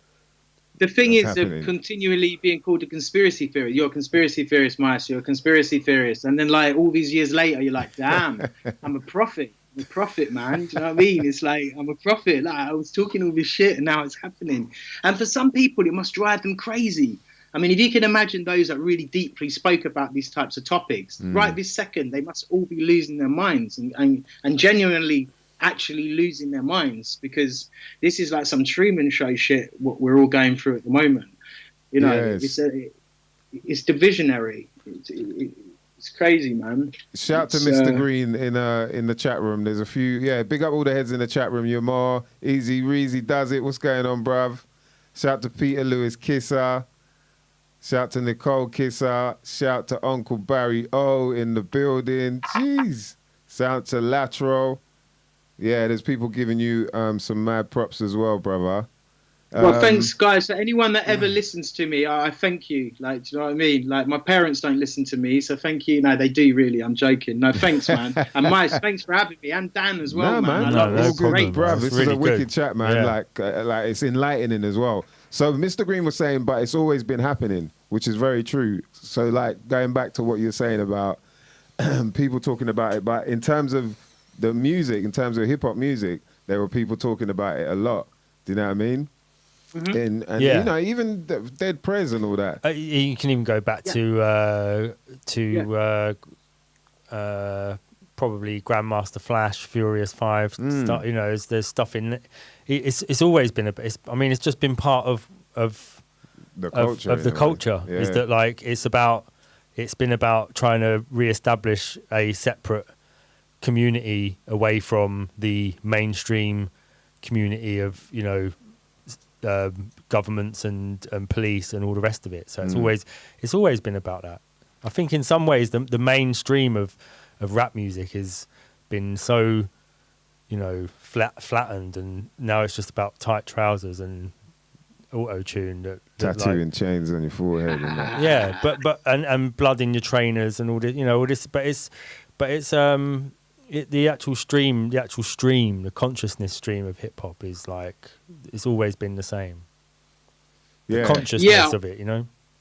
Yeah. I believe so, but I think more what I'm referring to is the fact that I can't believe that we're all sitting here, and over the last 25 years, everything that we've been listening to is played out right in front of us, and yet there doesn't seem to be like a resistance as such. Like the sort of players I thought might be out there, like, you know, flying flags and being like, nah, we're not going to stand for this.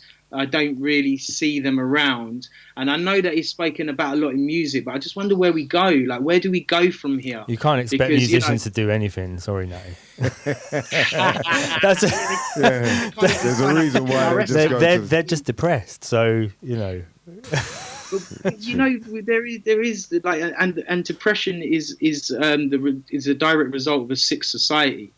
And it's a sick society that we've been putting plasters over for so long, but really they need to be glued, or it needs to be completely brought back down and then rebuilt again. And I struggle to see like where we're going to go with this, man. I mean, like, you know, we've got a lot of political rappers in this country. Some of them are more on it than others. Some of them are more outspoken than others, and some of them arguably, like, you know, could do a lot more. But it's not. But then what can they do? You know, what can they do really? It's a. Sorry, go Go on. on. No, I was going to say you can only work within your power. So if all the power you've got is to write words, then that's your power. You can't go beyond that level of your power and you know, try and change things too much. You can change. Obviously, things change with words. We know that you can change things with words because we've all read books that have changed our lives, or we've all listened to songs that have changed our lives. But you know, musicians need to know that's like their skill is like trying to formulate their words in a way that it affects people, and not just like thinking, oh, I'm just going to water it down a little bit for this one, or I'm just not going to try very hard. And that's the problem with allowing everybody the chance to do music, or to be, you know, to everyone to rap. Not everyone's got something important to say, and not the things that people think is important to say. Not all of those things are actually important. You say you don't want to hear about my tattoos? Yeah, and some things are important to Tat people, on my but they're not ass. important to others. So it's like, Yeah. it's, you know, again, it's that whole thing. Like, you know, the guy that wants the Ferrari, and then everyone goes, no, that's not the car you want. You want to get this one. You want to get that one. Like, leave the guy alone. Do you know what I mean? If that's what he's got his mindset on, let him just go and do what he's set on. I mean, you can make it in any game. In anything, if you apply yourself correctly, you will make it in any game. And this whole age thing as well, which really does my head in. It's like, you could put a record out. Well, it happens all the time. I just recently had a record re-released from 1995. It was my first jungle record I ever put out, and it got re-released at the start of last year. And it's like, that's something that came out so many years ago, but somebody discovered it, picked it up, contacted me, and asked me if they could re-release it. And I was like, well, yeah. Well, that can happen with any of our music. Somebody might pick something up that you've done, Mice, 20 years ago, and say, oh, can we use this on the Rice Krispies advert or something? And then you'll just be like, well, yeah, if you want to, man, like cha-ching. And it's the thing with music is it's there forever. It's there forever, especially if you put it out and it's registered and it's digitized, or, you know, it's in a physical space. Other people can find it and they can appreciate it forever and ever and ever. And it surprises me sometimes because, you know, when I look back at that album that came out in 2004, it's still getting plays on Spotify. It's still out there. It still had over 60 million plays via the Ronaldo. When Ronaldo was at Man United the first time, there's a clip of him doing loads of tricks and stuff, and it's one of the songs of the About Time album, and it's been reached by 60 million people just on that platform alone. So when you look at that type of thing, it really blows my mind how far music can travel, and in areas where you least expect it to. You don't expect it to see it on that show. Or you know, it crops up on a TV thing that you weren't even aware that it was on, you know, and you're like, that's my beat. You just think, cool, that's nice, cha-ching. Wow. You know, but I do think there's something I want to clarify here. Going back to what you guys were saying, should everyone rap? Or should some people, you just tell them, like, don't bother? Yeah, everyone shouldn't be rapping, man. That's all. You know what I mean? I'll just end it on that. No, but I think everyone should rap and everyone should try and rap, but maybe some people shouldn't put stuff out. Like, do you know what I mean? You get to the point where you've done, you know, you because it's an expression. It's an expression. It's a bit like, let's go back to an old school person who I'm sure Miles will know the name of, Marco Magic. Marco Magic, son. Marco Magic, yeah. And he had this like little lisp and he's rapping, and he used to rap really fast on the beat, and he'd have his hand, hold on a minute. Like someone would come and try and grab the microphone. Hold up, bruv. Yeah. And he'd always like, So Solid, something to do with So Solid. He'd always big up himself about, So Solid, big up to So Solid, we got the #1, yeah. And I do believe it's #1 for 4 weeks. Anyway, DJ, come with it. Bluefoot, if Bluefoot's locked in, he'll know, because he used to like, we used to rate my mate. He bought us 12-inch. I think it was a white label, and it was like, what was it called? The Ladies. What was his single, man? The Ladies Champ. The Ladies. Come on, man. It was something like the Ladies Champ or the Ladies Man or something. Marco Magic. Yeah, it was. It was on I think we got a mixtape of it because we got sent. We used to get sent demos all the time, innit, at DEF CON. And he was one of the demos in there. And the only reason I bring up his name is because I know a lot of people bring up his name, and I've seen it brought up in other interviews. And I always think, like, you know, you'll say Marco Magic, yeah, he should rap because it brought him enjoyment. It brought him happiness. And whether you thought he was good or you didn't like him at all, it didn't matter. This guy we're still talking about. There was rappers around at that time who were really, really amazing. We don't talk about them anymore. No one brings their name up, and to be honest with you, I can't even remember half the names at that time. But I'll never forget Marco Magic. Wow! So you know what I mean? He brought a lot of love and enjoyment. I saw you smile when you thought of his name. Man. Every single person I mentioned that name to is the same reaction. Yeah. And I guess I think it's just the thing of like there was a time when it. And it probably wasn't even like that. We just thought it was like that. But it was a time when you just felt like everything that came out was of a quality, was like of a standard that was high.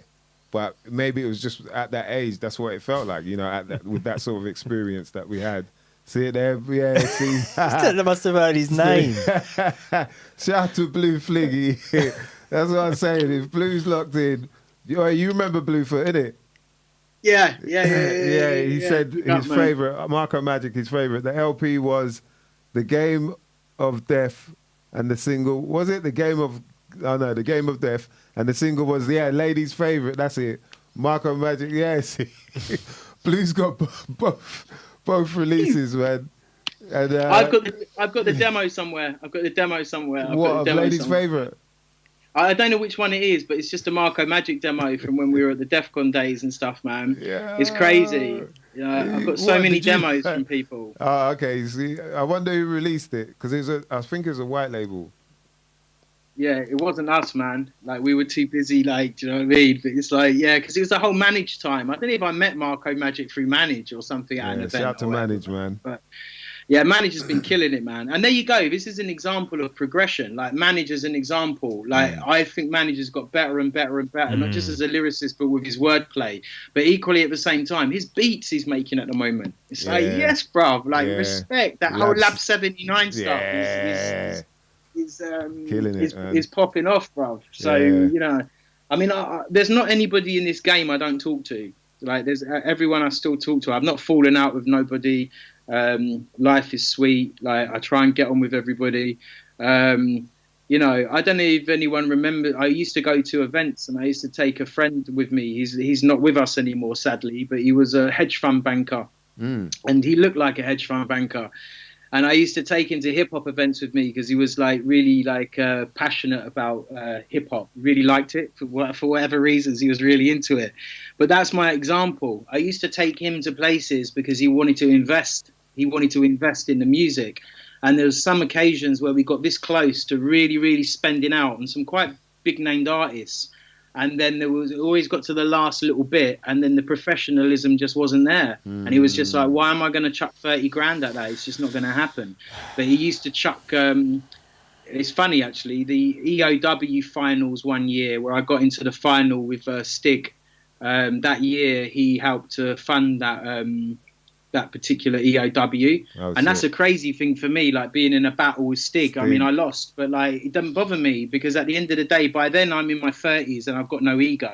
But also, this is Stig, and I'm in a battle. And I'm in the final battling Stig. Like, how the heck? Where did this even come from? And how did this even come about? This makes no sense to me. We're decades apart from one another, and he's a new school who I've got so much respect for, and I'm looking at him. The reason I'm telling you this story is because we mentioned Manage. So I'll break this story down for you quickly. Somebody never turned up for the EOW rounds. Yeah. And I ended up getting pushed into it. And I was like, I'm not here for that. I'm not here for that. And in the end, Manage and Snuff followed me around the club. And every corner I turned, they'd be like, bruv, you've got to do this. We're one down. We're one down. We can't do this without you. And in the end, they wore me down, man, like hyenas on a lion or something. And I was like, I'll do it. I'll do it. Anyway, I won, man. I won and I got through to the final. And it was against some guy from Birmingham, Flip Tricks. And then I beat those two and then got through to the final, which was like a month later. And I don't think Flip's ever forgiven me because as far as I'm concerned, Flip's much better than me, man. He's got lyrics and gameplay and like he's an astute businessman. Do you know what I'm saying? So sorry, Flip, bruv, you know? Yeah, so, big up to the High Focus crew, man. You know, killing it. So, killing it. I think they got, I think they might be down in Fabric on Friday. I think this Friday they got a showcase going on. Yeah, so, I think I'll see that as well. Head down there if you can, mother lovers. Yeah, there were people shouting out a few other labels as well. Blah Records, they're killing it. Yeah, big up Blah, man. Yeah, Blah's done some amazing stuff actually. Like they've really like raised the flag. There's loads of because I don't know if anyone doesn't know, but I host Poco Loco. So through Poco Loco, I get to see everything, man. Like the Blah showcase was, I can't remember if it was 2019 or 2018, but that was an amazing showcase. So I just get to watch all of his side of stage, or I walk out the front and just sit at the front watching it all, man. But I know, but I see you, bro. I see you, bro. The quality of hip hop in this country right now is the best that it's ever been. Yeah, come on, it's the best killing it's ever it now, killing it now. It's the best it's ever That's been. definite, boy. And, we need to talk it up. You know, we need to talk it up. Yeah. The only thing I want to see is more professionalism, but also, you know, like we're a community, guys. We will really reap the rewards of being a community if we are a community. Stop cussing one another. Stop treading on people's toes. Stop thinking the next man's getting more than you. Just stay on your grind and work hard. And, you know, you will reap the rewards in the long run. It's just you've got to be in for the long run. You didn't become a hip-hop artist or a rapper in the UK because you thought you was going to become a multi-millionaire. You did it because it was a way of you releasing your anger or your stress, or it was something you was passionate about. Your passion will make you rich. I'm not a millionaire, but I'm a semi-professional musician, and I'm a full-time paid to do music. Like, however you look at it, that's my life now. Now, as a 14-year-old, if you'd ever said to me, "Oh, you're going to spend pretty much 75% of your life getting paid to do music," I would take that. I'd be like, "Tick, give that to me, man." That brings us round to nice segue round to the Investigation. Maestro Investigates. Shout Yeah, out. you're right. If you could go back to your 14-year-old self and tell him you're going to be a working musician, yeah, you're right. What in it? What? Shout out So- to Raisin, Tubbs, and Weenodge. I see you, mother lovers out there. Yeah, man, the chat room's going off. There's Nice, man. people are bigging you up. If I say everything, it's going to take forever. So, you know what I mean? You can check out the chat room if you're able. Yeah. But yeah, this week's Mice Investigates, where I got a freaking toad in my throat, man. Yeah. No frog, boy. Just to bring The it hell? round to something a bit light-hearted at the end, because it's been a really good it's been like a really good chat, and yeah, you've said some absolute fucking knowledge. Natty's in there. deep, man. The thing is, I know he can get deeper as well, but he's like, yeah, I don't know. People might think you've got to hold back in a 2-hour show. he's talking about the chakras and all that. He's like, oh. Bruv, ask me any direct questions. I'll be happy to answer them, mate. We'll have you back about the chakras and all that stuff. I think that. Yeah, we please. should. I'd like to get deep into that because Yeah. obviously you've travelled places as well, and you've got into some. I know you get into meditation and stuff like that as well. Bruv, I've been in some deep places. The deepest thing that has ever happened to me was surviving the worst earthquake in Mexican history. That was pretty deep. That was September 2017. So we're celebrating the 4th year of that now, which is crazy, man. Yeah. What? Yeah. How was that, man? That it was mental. Like, it was literally mental. The walls were falling around me. The furniture was flying. It was just like something out of a movie. I can't even realize. Still to this day, I'm a bit like, shit, did that happen, or was I dreaming it? But it actually really did happen, man. And I think those are the things and experiences where you draw on the knowledge of the chakras, where you draw on the knowledge of color therapy, when you draw on the knowledge of being able to breathe. I mean, if there's one thing human beings need to learn, it's to breathe. Push your tongue to the top of your mouth, breathe through your nose, exhale.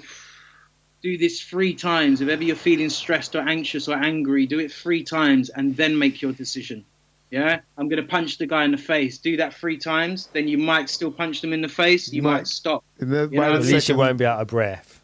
When you do Yeah, it. exactly. Bro, by the second inhale, you box. Like, you be like, oh. No, but you're right, though. You're right. Breathing, apparently we don't breathe properly either. We're very shallow breathers, aren't we? And it's to do with all the stress that we have to deal with, like, you know, getting to work, coming back, what am I going to eat? I've got to make sure I watch this. Oh, I've got to call blah, blah, blah. Got to scratch my bum. Oh, shit. Scratch too hard. Yo, let's get into some Mice Investigates, man. Yeah, I mean, Let's go. you know what time it is, mother lovers. MysDiggi. Yeah, we missed this one. Investigates. We missed this one. Shout out to the crew locked in. This week, Mice Investigates. If you could go back in time to warn your 10-year-old self about the future, what would be that warning? If you could go back in time to warn your 10-year-old self about the future, what would that warning be, mother lovers? So, Natty, what's your... Yeah, I'm thinking, man, what would my warning be to myself?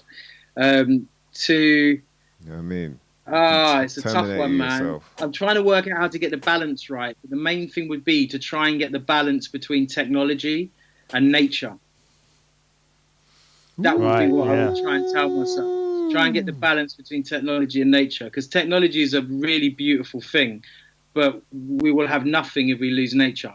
We won't even have the technology because everything will just be gone. So there's no point, you know? So that would be for me. Like, you know, I really feel that as a society, as a humanity, we need to nurture this earth. Forget all the climate change, like the policies and all of the things they're throwing at us. Just from soul beings, so earth beings, we need to nurture and look after the ground that we walk on. I'm not saying worship it, but if you value the future, then worship it as well, you know? So that's what I would say, yeah, like just try and get the balance between tech and nature.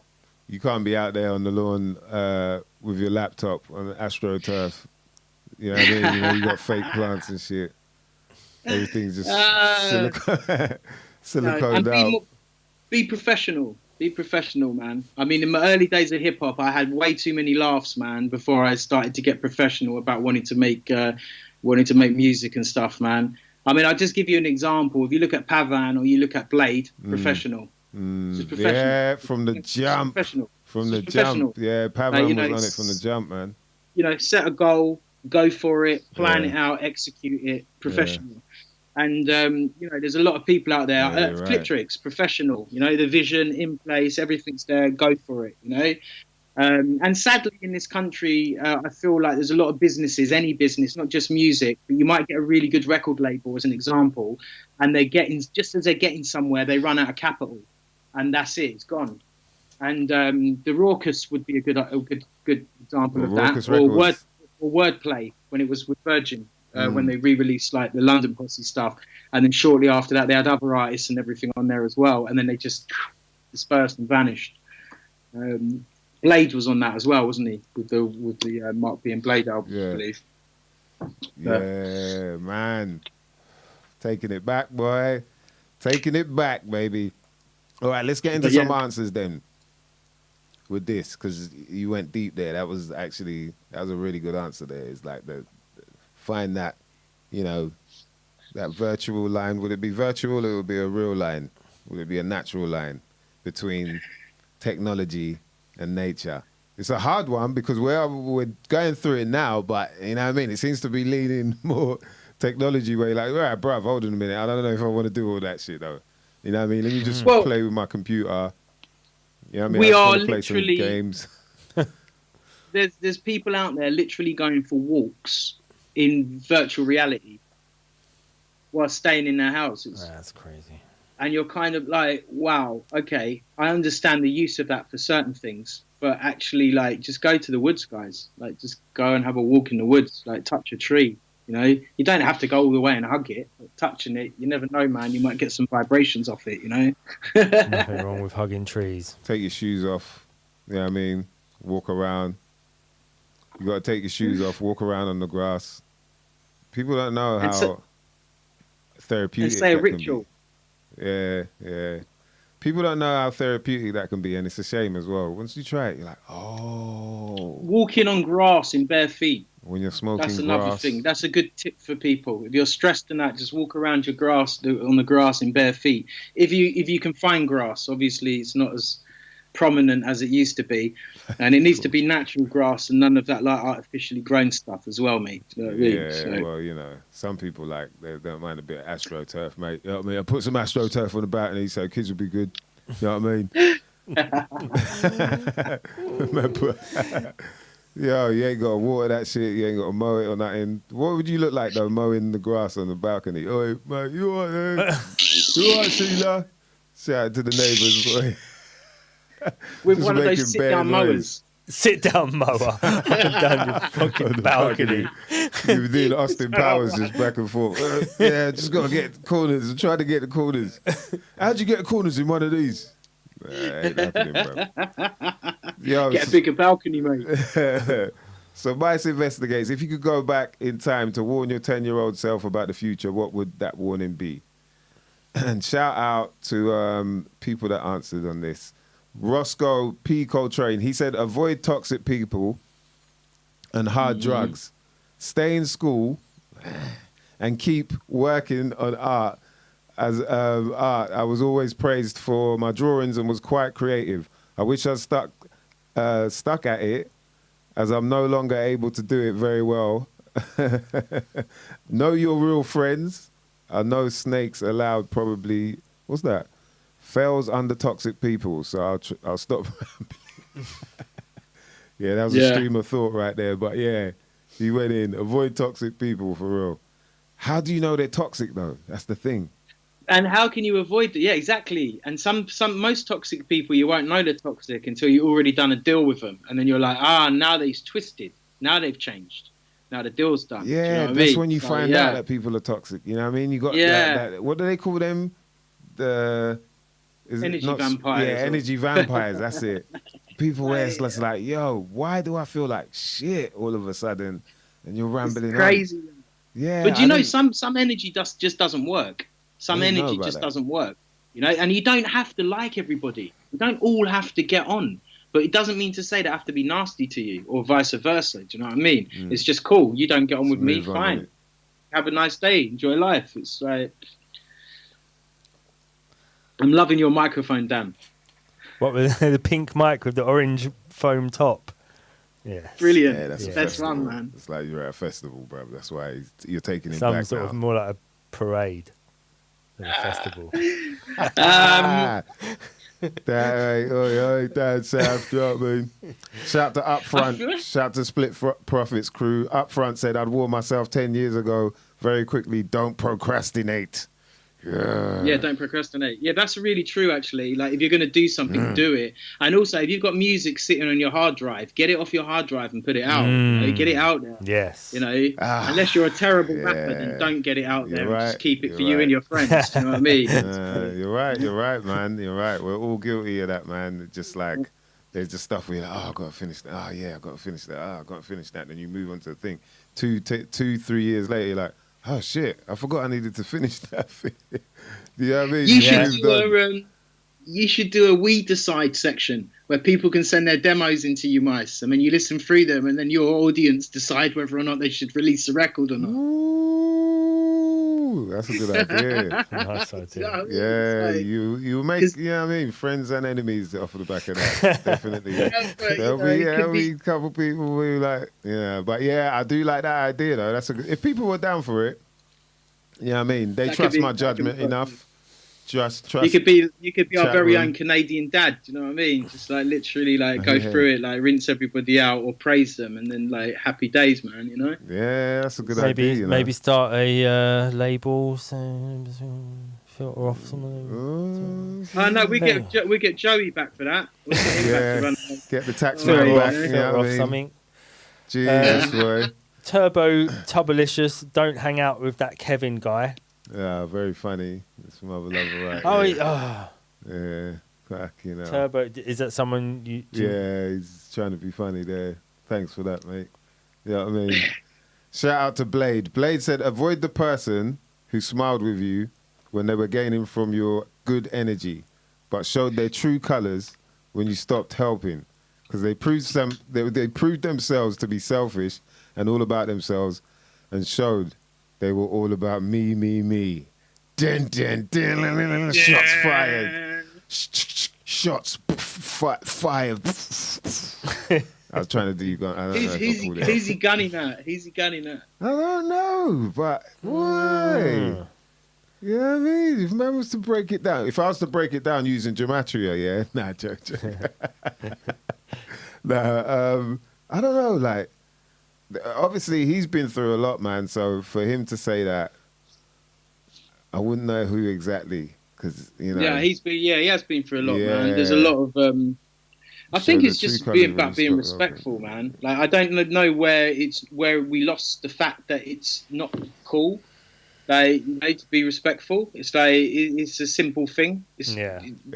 It's almost like people now. It's not. It's the opposite now. Like it's more. You're weird if you don't abuse somebody or you don't go along with the well they're shit. Yeah, they're proper shit. No, they're really shit. That whole negative energy vibe, but then just grows on mass and grows on mass and grows on mass. You know, it's. I guess as you get older as well, when we think about it, it's like back 20 years ago, we're all young, we're all on vibrant energy. Stuff that we'd really find funny then, we might hear now and go, actually, I don't think that's really funny. Or I wouldn't have written that now. You know, I just wouldn't write that lyric now. I just wouldn't say that. Yeah, I know what you mean. Yeah, you're right about that. And, you know, that even leads to, shout out to Bluefoot.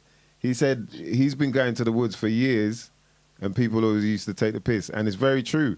Like back in the day, like Stro, you know what I mean? He'd be like, Rab, you should come camping. And I'd be like, I don't know if I can. You know what I mean? I'm in a block of flats, like on the 9th floor. Like, what do I know about camping out in there? You know camping what I mean? on But your balcony. like you said, yeah, like an AstroTurf. I don't think I would camp on the balcony actually, because them fucking pigeons. When I think about them pigeons, man, Jesus. And anyway, yeah. Don't let me get started, bruv. But yeah, Blue used to go. He used to do the camping thing. He's got all these tents, this, that, and the third, sleeping bags. I'm like, yeah, I don't know, bruv. Now I'll be like, yeah, camping. It's a good idea. You don't even realize it at the time, but I think it's when you get back, you feel like, oh shit. Right, so you confessing to us that you've never stayed at any of the festivals you've played at? No, I've camped now. That's what I'm saying. Now, Now, as you get older, you realize like, oh, this shit's actually, but festivals is a little bit different though. Like, let's be real, man. It's not the same thing as like going out in the woods, middle of nowhere type camping. You know what I mean? Not even like I've even gone that deep, but yeah, that's the type of shit. Blue's on about wild camping. Yeah, well, wild camping. Wild camping. Yeah, I mean, when you don't know what's going on. You don't know where that's coming from. Grow a beard. Yeah. Everything. Start looking at bugs like, wow, is that edible? You know what I mean? Yeah. Boiling river water. Jeez. Just have a cup of tea. Yeah, he was one of the first people I knew that had like, he had some device that he's like, Stro, if I can get like mud water and then it turns into water that I can drink. I was like, bruv, you're talking shit, man. Oh, they're pigeons. Yo. Like a magic you just trick. get mud, like just some kind of whatever water, scoop it up, and it filters it in some way where you can drink the rest of the shit. I was like, nah, that's survival. That's technology and nature working together right there. Ooh, see it there. So it doesn't have to be, some form of digital. When we think about technology, we're always thinking about, my computer, my phone, my laptop, my tablet, my watch, my fucking buds. Yeah, it can just be something as simple as a water filter. Yeah, I'm not gonna cuss anyone who's got buds. Mr. Green, I'd say to my 10-year-old self, don't bet on Arsenal to win the Champions League or England to win the World Cup. Yeah, I think that's. Yeah. You don't need to. That's the waste. You know what I mean? You should know that from back then. If I could go and see my 10-year-old self, I'd warn them to copyright the word Google. I think that's what I'd warn them to do. That's a good one, man. It's a good one. Copyright the word Google. Yeah. That's a good one. Yeah, I'd buy all the rights to Michael Jackson's music. Yeah, well, you might get in trouble for that, boy. Might get in trouble for that, mate. Yeah. I liked what I read the other day. I don't know how true it is, but I read somewhere that Eminem cussed him, which he did in one of the songs. So he went and bought his whole back catalogue. Like, went and bought all the masters to his music, so he gets paid every time that he gets played or something. Who's Michael Jackson? I was just like, and I was just like, well, I don't know if that's real or not, but if he did do that, that's just jokes. Wow. That is big pimping, boy. Like, yo, I'm going to buy it, so everything you do, I earn off of it now, bitch. Exactly. Yeah, some craziness, man. And then look what happens. Didn't 50 Cent do that with Ja Rule or something? I'm not sure, but if Michael Jackson did do that, because that was when you're talking about when he bought a whole bunch of Sony. Mm-hmm. Yeah. So, rah. Mice investigates. The investigation. And I wonder continues. who's got that account now. I wonder who's got all of that money now and sits on that now. That'd be interesting to find out. I guess it'd be his estate. Yeah, man. It's all, what's they saying it in life? Follow the money trail. If you want to know what's going on anywhere, innit? It's follow the money trail, man. We've been following the money, boy, and now we know where it's leading to, man. And you know what I mean? Dan said it a few weeks ago, and it seems like the only way is now we know it's time to boycott. Like, we can't give them any more power. No more of our energy. Boycott all of that shit, that system. That's I think you genuinely have to think. Where are you buying from? What are you wearing? Yeah. Like, what do you support? Like, because those choices do make a massive, huge difference to what's going to happen, next and for the foreseeable future. But then the other thing I'd say though is, you get like a brand that comes up which is all ethical and beautiful. And then eventually, like Unilever or one of the, there's only 4 big companies, isn't there? But Unilever's one of them. Will come in and then buy it. Or Coca-Cola will then come in and buy it. And you're just like, well, okay, so we've lost that brand now. So you try your best to support something, but eventually it gets swallowed up by the bigger brand anyway. So then what do you do? Like, then go and find the next smaller brand until it gets swallowed up, or as a people can we stop the big brands from buying everything up and bring in new rules that mean you can't do that anymore? I don't know, man, the way forward, but how do you stop the monopoly? That's the question. Yeah, can you stop the monopoly? Isn't it? Yeah, Can the only you way stop to the stop it is to monopoly? just set up another board next to the game, their game. No, I'm serious. You know, you just set up another board next to their game and just start a new game. Yeah, That's it. You can let them carry on with their game. You just start your own new game next to it. It's pointless trying to change a whole system that's already. It's not going to change one bit because the system is set up for all of the things that it's doing. So if you like step in and say, "Can we just change this one bit?" The fact that you're asking them if you can change a bit of their system, it's obvious what the answer is going to be. Yeah. So you really got to change. You've got to just build your own system. That's really all it is. Like as a parallel, Way of life. a parallel system. Alongside. I think like things like the cryptocurrencies are kind of leveling the playing field slightly, because it means, like, you know, even Joe Bloggs up the road has got the same opportunity as, you know, Elon Musk, as an example, to get the same losses and the same gains. The only difference is, like, Joe Bloggs might only be putting 10 grand in, and Elon can go and put in, like, you know, 10 million. But still, the interest you're going to earn on it is the same interest. So if you're in on it and you feel like you can take the risk and you want to play that type of game, then I think it's kind of leveled the playing field for people that want to actually make some money fast. Equally, you can lose money on it as well, but if you play it right, I think it's a win-win situation for most people. But you still got to cash out and cash back into their system. So it's yeah, completely. That's the thing about that's the thing about that in a sense, is that you're still kind of working. You're doing it to cash out at some point. Obviously, you want to try and use it to make money, or to to set yourself up. But at some point, you got to buy out again, and then that means you're back in the system. You're back in the system. Yeah, it's complicated. Let's see. Big old complicated thing. Really. Mice's next investigates should be like, how do we change the system? Mice investigates bringing a new system in. I don't even want to read what people say for that shit, man. Mice investigates moving to an island and setting everything up again from the beginning. Like just like a computer game, hey, naked, just a Mice stick. investigates how do we take down the cabal. You can still buy little islands for about £250,000, can't you, off like the UK coast and stuff? So maybe that's what we should do. Let's do a crowdfunder. Yeah, but them islands are kind of mad. They're like mad high, and it's just a little piece of land. Yeah, like, I how know. are you fucking getting up there in the first place anyway? True. Right, like they're But shotting you can go that and shit, camp there. man. Go and camp there, and you'd love it. Yeah. Well, you have to get there by helicopter, innit? Yeah, I reckon so. Yeah, probably, Yeah. probably, man, probably. So Yeah. either that, or they just shoot you off with one of those massive, huge, like, you know, what are they called, man? They used to use them in the old days to knock down castle walls. I can't think what they're called now. A trebuchet. Is that what it's called? A Yeah. trebuchet? Wow. I think that's what you go. Oh, check we need hand I'm the claps for D for pronunciation that. guy. Trebuchet. That sounds like a great name for an album. Trebuchet, right? Or even a band. Yeah. Band, man. The Trebuchet band.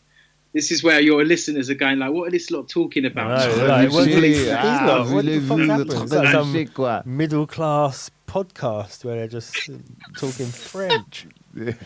I'm just going to go and get my Prosecco. Give me a second. Right, quickly, I'm just going to tell the butler to go look after the Jaguars outside. Jaguars outside, yeah. Yo, so we'll carry on with some more answers. Shout to Strange Neighbor. Shout to the Revogue Records crew as well. They're killing it. Yeah. And RLD. Revogue, yeah. Yeah, shout to RLD crew. Them lot are killing it as well. And Strange Neighbor, he says, find what makes you happy and do it. Yeah. That's the one. That's the one. Find what makes you happy and do it. Yeah. Yeah. Alive _EU. Stay in focus and not listening to the bullshit. See, What if you you know? like being a serial killer? Yeah, you shouldn't focus on doing the Probably things you shouldn't, love no. if that's what it is. Yeah. Find what makes you happy. Oh, these are all Yeah. these are all Yeah. things you'd say to your 10-year-old self. I'd say to your 10-year-old Killing self, people. don't start killing cats and small animals because it will lead nowhere. Yeah. It will lead to bad things, Yeah. man. You want to That's turn terrible off your. things. What the fuck? Don't start killing cats. You're like, what's killing a cat? How did you kill a cat? Oh no! And then Yeah. you started it. Yeah. Nah, yeah. Well, I get what he's Yeah. saying, though. I do get what he's saying, man. Yeah. And staying focused.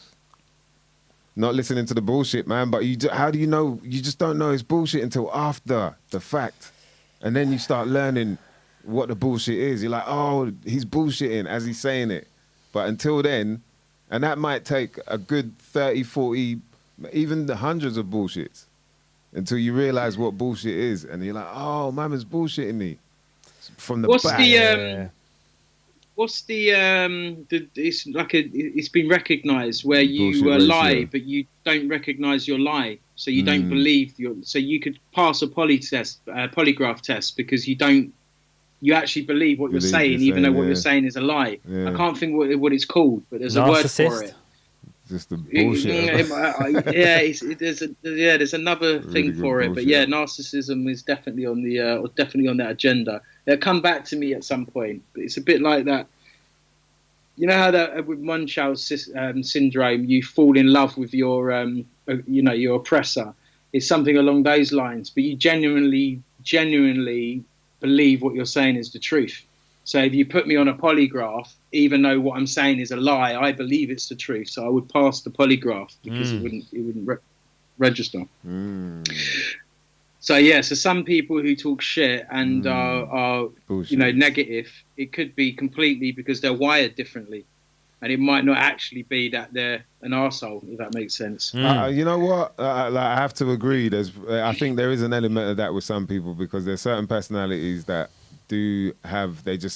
It's like they can't help but have some form of lie within their sentences. You know, I've noticed that there's a few people I know where I'm like, right, it's like you've always got a I'll do this or yeah. It's like you're wired in a way where I guess you enjoy doing that. You know, so that might be a thing like what Strange Neighbor was saying.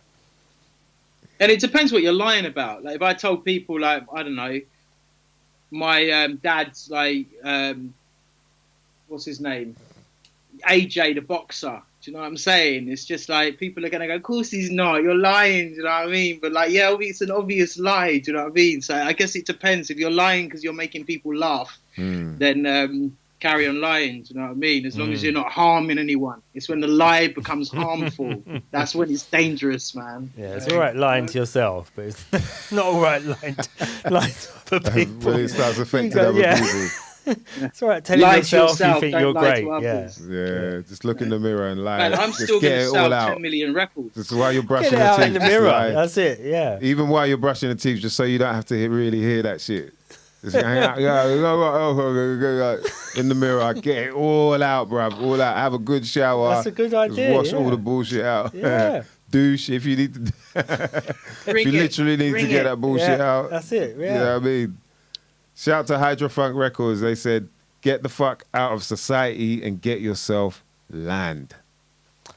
Yeah. Yeah. Yep. Thinking Good about advice that. to a 10-year-old. Thinking about that island now. 10-year-old. 10-year-old thinking What, about that like island. Legoland or something? What sort of land? Yeah. Yo. Get yourself some really good Lego. No, earlier on I did say I would tell my 10-year-old self to not sell, and this is not because I'm a nerd or anything, I'm not, but not to sell all your Star Wars toys and buy He-Man. Don't cash out of Star Wars and cash into He-Man, because He-Man's not going to be as long lasting as Star Wars, and you'll Bruv. make money out of your Star Wars stuff. But He-Man, who cares about My man He-Man? he sold the Star Wars shit for He-Man shit. Can you believe that? He's just taken me somewhere, man. I gave all my Star Wars stuff away. Oh, I've And unzipped now I'm him. just You like- fucked up, I've man. unzipped him. You You gave all your Star Wars stuff away. for He-Man shit. I can't, yeah, Dave, man, you're just taking me somewhere. I can just see it all now. My little Luke Skywalker, my just gave it to the kid next door. Well, And that's very now, kind like, of you. Yeah, man, you Yeah, passed it yeah. on. Hopefully they didn't just dash it away like, Sold it. It's old school, man. Saved it. Yeah, of course, they Sold it. definitely dashed it away, mate. Yeah, they probably sold it and made millions out of it. It's where I was going to make all my money. Do you know what I mean? So you tell Star your Wars 10-year-old figures. self pretty much the same thing I tell my 10-year-old self. Don't give away all the Star Wars toys. Yeah, don't give away all the Star Wars toys. Yeah, definitely. Do you know what I mean? I think And don't. I'd probably tell my 10-year-old self, it's okay to cream your elbows. I know exactly what I 'Cause- tell my 10-year-old yeah, self. when Don't I believe was- the history they teach Yeah, you I at mean, school. yeah. What cream are you using, Mice? I think back then I was on the, it was either Astral, cocoa butter, or on the brass times it was Vaseline. You know what I mean? Vaseline was like, but it's just the elbows bit and my legs as well. I didn't know that, you know what I mean? Around them ages, I didn't know that I was supposed to cream my legs and all that. And so, my nickname back then was Scream for Cream. Yeah. Cream. Yeah. I love it, Mice. This Scream is for brilliant, Cream. man. So, No, but the thing is, we don't, do we, guys, mate? Like, do you know what I mean? Now I'm not going to I'll put probably cream on so. my legs. Why would I want to do that? Do you know what I mean? Let's leave them like they are. Do you know what I mean? I'm a man. And then you just think, nah, mate, like you need to sort your legs out. You can't be going out like that. yeah, and shorts on as well. Remember, I got shorts on, so it's like, it's just, that's it. That's all you can see is just crackhead looking legs with the knees and and the elbows as well. Yeah, life was hard, man. Scream for cream. What was your nickname? What nickname did you have when you was like? What's your embarrassing nickname? What, that me you at had? school? Yeah, when you was a kid. Yeah. Oh, bruv, my name's Nathaniel, so Nathaniel the Spaniel. Like, you know what kids are like, Nathaniel the Spaniel. And still to this day, I think to myself, guys, you was shit. You had no vocab at all, man. You had no wordplay. You have no wordplay whatsoever. If that's all you could come up with, do you know what I mean? Yeah, that was some funny shit, man. Yeah, that was it really. And then I grew up in Kent as well, so you could use the packy. Like that was something that used to get thrown around quite a lot. Do you know what I mean? Bloody hell. That was a lot. That was a lot, man. Growing up back then, that was pretty. Well, yeah, but you know what? Yeah, Like even now, like my 15-year-old nephew, the first time the N-word was dropped on him, he was 8 years old, and that was in a supermarket. That was in Sainsbury's, man. But this is the thing. Like when I look at it, like when I look at society, like we should have eradicated that by now. There's no place for any of the racism stuff. That should have way gone, man. We're so diverse as a society around the world, as a community and as a species. Like you think that shit would have been completely dead by now. Nah, but it's useful. It's useful, Naf. You got to remember, man. Like, you know what I mean? Like, this is a tool that weed them out. Yeah, it can help you divide and conquer if you need it. You know what I mean? You just tell these lot that these lot said something about these lot, and then these lot will, you know what I mean? Yeah, man. That's the thing. It's like, you're right. It should have been, but wow, it hasn't been. And why the fuck hasn't it been? It's like, you know what I mean? Yeah. Feed the world. How long ago was we screaming, feed the world? And they're still doing it after all these millions. Like, what? Come on. Something's going on. Something's going on, man. Something's definitely going on, man. Well, it's like Yeah. Yemen. No one wants to talk about it. It's like they're like Yemen. Like, yeah, that country that we're paying to be bombed at the moment. Does anyone want to stop their taxpayers' money being used to go and bomb it? I would like to. So how do you do that? Do you know what I mean? It's like Too busy it's trying to crazy. get petrol. Bruv, we're out here too busy trying to get petrol, man. We can't be thinking, you want man to We talk can't, about yeah. Yemen. Unless Yemen's willing to part with some of their petrol, most people That's most how people it don't is. want to talk about it. That's how If it someone is, said man. Yemen's going to give us their petrol, they'd be like, Yemen, oh God, I love Yemen We now. should Yeah, sort out Yemen. Come Yeah. this Yeah, much. that's completely, man. that's it. People are getting pushed more and more into just day-to-day living rather than long-term stuff. Rather than thinking about the history and the future, people are now stuck in this thing of like, right, what have I got to do today and tomorrow? It's becoming more and more like that. It's becoming more and more like it is in the third world where you're living day to day, and that's but because most people are now living month to month and week to week, and That's what I'm the saying. reality of it. That's what I'm saying. Yeah, so it's just it's become part of the process. But it shouldn't be this way. The wages should match what it is we're going out and purchasing, and it's not happening. And this is why it infuriates me, man, because most of the young people I work with are the ones that are in a desperate situation, or their families are in a desperate situation. Yeah. And it's that whole classic thing of like, I don't have a limitless, I don't have that much money that I can just keep going, yeah, we'll invest in that, we're investing that. But just as an example, for the last 6 years, I've been invested in a refugee program. I've been investing in 2 disability programs. One's in London, one's in Margate, the other one's the refugee projects in London as well. And all of these programs and projects are support continually every year. I go and find the money, and then we go in and we deliver whatever it is that the young people want. Jeez. But if we didn't do that, this is no joke, this is God's honest truth, man, on my heart, man. If we didn't go in and deliver on those programs, the programs would close, because it's not just about what we deliver. Us being there means that they can invite X amount of young people. And if we didn't have that staffing number, there would be no project for the young people, like zero. It wouldn't happen. It would be closed down. And that is the society that we're living in. Like, parents want help for their children. Parents want help for themselves. But we as a society are not allowing that help to be given to them. And that's what needs to change. And it's through policy that this is happening. And it's draconian policy, and policy that was fit. It wasn't even fit in the 60s, 70s and 80s, but it's a policy and policies that are still in place now in 2021. And, really and truly, we should all be out on the street marching about this stuff the same way we tried to march against the Iraq war happening. But I just believe that everyone's worn out, and everyone's been worn down so much after the last 2 years that it's kind of the last final division between society, especially in the UK at the moment, is those who are vaccinated and those who are unvaccinated. And it's not going to change. The divisions they're going to try and keep wedging these divisions between us until something collapses, and then it has to be rebuilt again. And we really are, in my personal opinion, on the verge of that collapse before we rebuild, hopefully, a better society. But it could equally become a worse society, if that's possible, considering what we're going through and living through at the moment. The ground needs, what do they call it? Toiling. The ground, we need to turn it over. Everything needs to be flipped. Do you know what I mean? Like, really, for things to be the way they're supposed to be, it's either like everything turns on its head. So it's, we get the realness. Like, this is really how we're supposed to live, or we just have a society outside of it. Do you know what I mean? Yeah.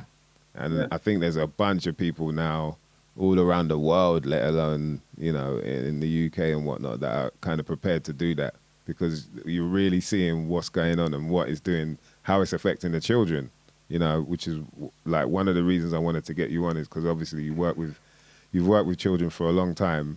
And, what we're going through at the moment is like obviously unprecedented. It's something that we've never seen. And then all the build up to it's always been on the news, just here and there. But then how do you see them dealing with what's going on at the moment, like the last sort of, year and a half, nearly 2 years of all this? Are children, are they dealing with it well? What kind of energy do you get from them? I think some are dealing with it really well. I think others are literally on the verge of having some sort of breakdown. And it's tough to say that, but there's a lot of vacancy. So when I say that, I mean, like, you're talking to them, but in the eyes, there's nothing there. There's no like drive. There's no passion. There's no, we want to do this. And then the other side of it is, don't forget, like with for instance, the refugee programs as such, you're trying to bring love and enjoyment and passion and energy to young people who potentially could just get moved away next week or within the next few weeks. Their lives are so uncertain. They don't know what support they're going to get and from what corner it's going to get from. So they're trying to support their families. Older brothers are trying to support their younger sisters. Younger sisters are trying to support their younger sisters, and so on and so forth. And that network is just trying to really, really come together to be supportive. But we're going to have a lot of mental health issues, not just from the students, but from the teachers as well, because everyone is really, really suffering burnout. But as I was saying earlier, Mike, like for you and I, we're adults, so we can sort of like navigate the terrain and work out the best way that we are going to get through it, however difficult it's Yeah, going to like be. how you said But that. That was smooth. That was smooth. you know, but for a 16-year-old or a 15-year-old or a 14-year-old, you've literally just gone and taken away their whole support network, which is their friends and everywhere and everything they do. And you've told them all to stay at home, and the only communication you're going to have with anybody is through this here, which, again, technology can be the most beautiful and wonderful place. But when you're dealing with young people who already have young people issues, they need love and they need face-to-face attention. They need to be able to communicate with you. Like, you can't always tell through a Zoom call what's going on in that young person's life, but I guarantee that if you get them in front of you, you'll soon enough know the problems that they're facing and how you can best go around supporting them. I mean, I work with young people who are on the verge of being arrested for stealing food, and then you find out, well, why are they stealing food? Well, there's no food at home. So please, can we not arrest the kid over the food? Can you please leave it with me, and I will work out a strategy and a plan to try and find out why this kid's not being fed. This is in modern day Britain. This isn't an isolated incident. This is an incident that happens all the time. Just before the pandemic hit, one of my young people, young person, he's 12, was running from the youth club to his house, which was round the corner. In the air, he's holding 2 loaves of bread that we had got and collected from the co-op and then distributed to the kids. And he's dancing in front of the car to me, like with his 2 loaves of bread, just so happy that he's taking 2 loaves of bread home to his mum. That's modern day Britain, man. and it's like, and this is the stuff that I'm seeing on a regular basis. And I'm like, you know, it makes me laugh. Of course, I want to be at Glastonbury playing on stage with different organisations I work with, rapping in front of 10,000 people. But it doesn't satisfy me the same way that it does of supporting and nurturing a refugee program or a disability project for 6 years straight, you know, and watching the 12-year-old become 18, the 16-year-old become 22, and so on and so forth, you know. So it's tricky, man. We're going to have problems, bruv. Yeah, what we need, I feel it, man. I feel it. And exactly what you're saying about the blank stare, like, I get that a lot. Like, talking to kids and you're just like, oh, man. You know, they don't even want to really go there anyway. And I don't blame them because it's just kind of unreal.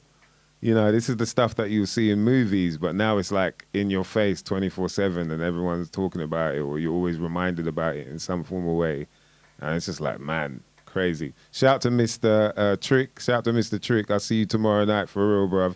He says, Natty for PM. Is that Mr. Trick? Yeah. Big up Mr. Trick, man. I wouldn't mind wicked, that, bro. man. I'm telling you, Nice, the way you're nice. talking, bruv, like, it feels like you could represent the people in the way that the people are supposed to be represented. But obviously, it's like getting into that field is a whole different. There's a whole different kettle of fish in it.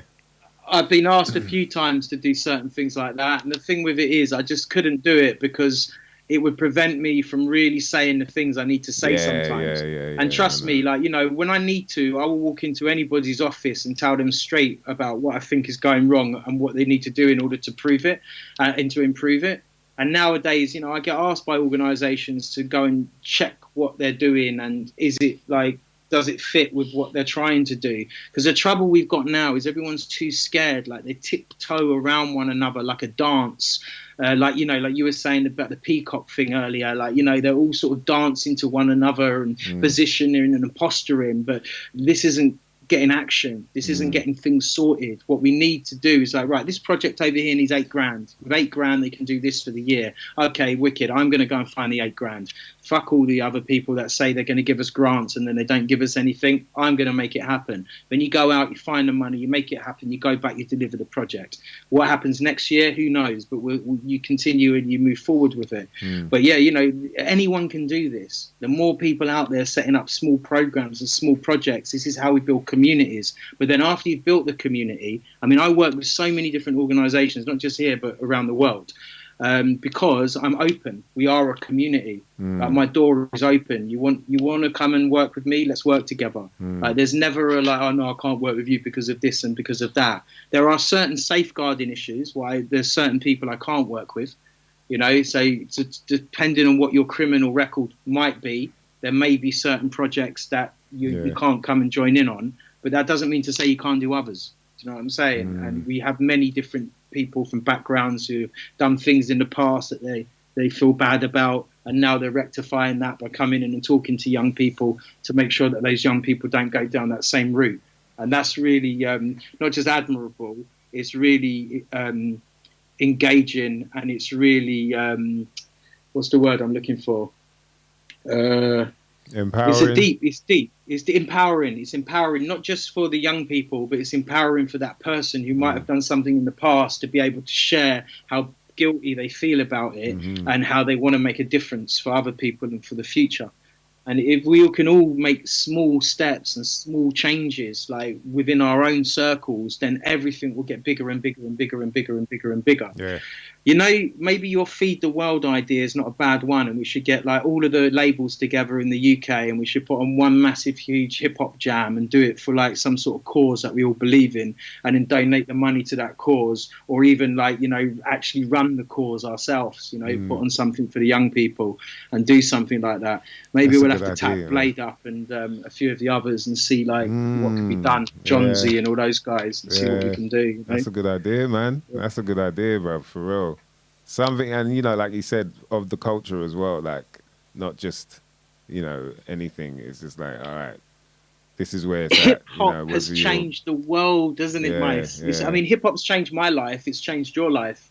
Yeah, and if it wasn't for hip hop, I wouldn't have done all the fundraising I've done and raised all the money for those other projects, because I would never have had the confidence to do it. So, you know, it's not just about the lyrics, the beats and the stage presence. It's about what your aptitude and your attitude to what you do afterwards and with it. That's what's going to make a difference to your life and those around you. Yeah. Jeez, man. Natty dropping some gems. Shout to Tom Arnott. He says, we live in a post-political world. They no longer have the answers. It's with the people like Natty and hundreds more like him up and down the country where the future and answers lie. Deep, deep respect. Yep. And yeah, more seconds that. I third that, because definitely it's refreshing to hear these sort of words. Do you know what I mean? And this sort of inspiration come from somebody, because it's, you know, there's so much going on that you kind of find it hard to find what you should focus on, you know? Yeah. What really matters. There's so many things, you know, that keep blurring your vision. So it's good to kind of get that grounded, like, notion from you, like in terms of, especially with the kids, man. Like, how do you communicate with them in these sort of times, especially? You know, it's a whole different ball game than it was before, because you can feel the tension as well. You can feel it kind of, man, and it's crazy. So it's really good to hear this stuff from you, bruv, man. I really appreciate it. I think there's a lot of... Go on. I was going to say, there's a lot of good things coming up, man. There's we just finished a documentary about the history of Mexican beatbox. So it's a 30-minute documentary, and we've tracked back to some of the old beatboxers. So we've got this, and we've just done the art project I told you about. So that arts project, there's going to be a video for that. So once all of these things come to fruition, I'll make sure that I share them with you, so then you can share them through your channels as well. Yeah, please. And if anyone's watching this or listening that wants to get involved in any of the youth development stuff that we're doing, then please just reach out to me, because we're always looking for people to come and help and to support, especially if you're in London, because a lot of the projects are based in London. So yeah, man, like the more the merrier. You know, a lot of the work that we do is paid work, but obviously there's opportunities for volunteers, but then there's also opportunities for young people to come and get involved and to be able to, you know, support and follow their own dreams and that. And I think it's really important. So yeah, if anyone wants to get involved, then we're always open. The door's open. Come and have a conversation. Yeah, you know? man, that sounds good, bruv, man. Yes. You want to plug yourself where people can find you, Natty? Well, actually, the main place that you can find what we're doing at the moment is Music for Children, the number 4. So music, the number 4, children.org.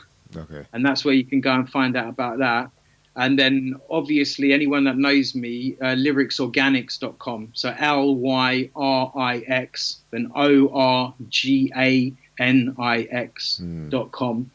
And they're the two main places where you'll find the work that we're up to, and then you can find out about our associated partners and other people that we work with and trying to deliver with. I mean, we haven't even spoke about Nepal, but we've got a children's home in Nepal where we've got 21 girls that we clothe, educate, feed, and support, which we Wow. built 7 years ago.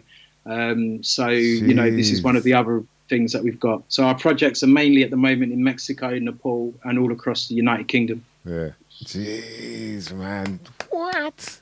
Telling you, man, this guy's deep in the game, man. That is crazy, bruv. Fucking mad respect Looking for forward that, to just man. coming to your house, Mice, and chatting to you, bro. Yeah, man. Jesus. We have a good old chinwag, man. Telling you. Nah, it's good to hear these things, Natty, man. And like what you, obviously from the beginning, you know, starting off and then now what you've become, you know, in terms of the business and that, it's amazing to see, bruv. Like you've really, it's inspiring. Do you know what I mean? Because thanks, man. I appreciate that. I know there are times when you're just like, oh man, what am I doing? You know what I mean? Like, should I really be doing this and that? But like how things change, especially when you stick to it and you got that positive energy that you've always had. Like for as long as I've known you, every time, like you're saying, when we see each other, it's always smiles, big hug. You know what I mean? So it's like, I know you're a good guy, man. There's never any bad energy emulating off of you. So, you know, that's a blessed thing, man. It is a blessed thing, man. My it. energy's definitely got me through. I mean, the one thing that I would probably close on, like to say, is at the start of the pandemic, I pretty much nearly lost everything again because everything closed down, including, you know, all the gigs, obviously, but all the workshops and everything as well. And then what I did is I replanned everything and I took what we delivered in a physical space, I redeveloped it and took it online. So then I was able to basically reshape and the model of the business. And the only reason I'm saying this is because even in times of adversity, I thought about the DEFCON collapse and the times before when I've been in difficult, turbulent situations like the earthquake. And I was able to realign myself. And then basically I'm now ending the pandemic in a better position than when I actually even started it. So, you know, in 18 months, I've gone from literally losing everything again to now being in a position where I'm in a better position than before the pandemic happened. So, you know, you just have to believe in what you're doing, trust the process and never give up. Just use your energy and just keep going and keep going and keep going.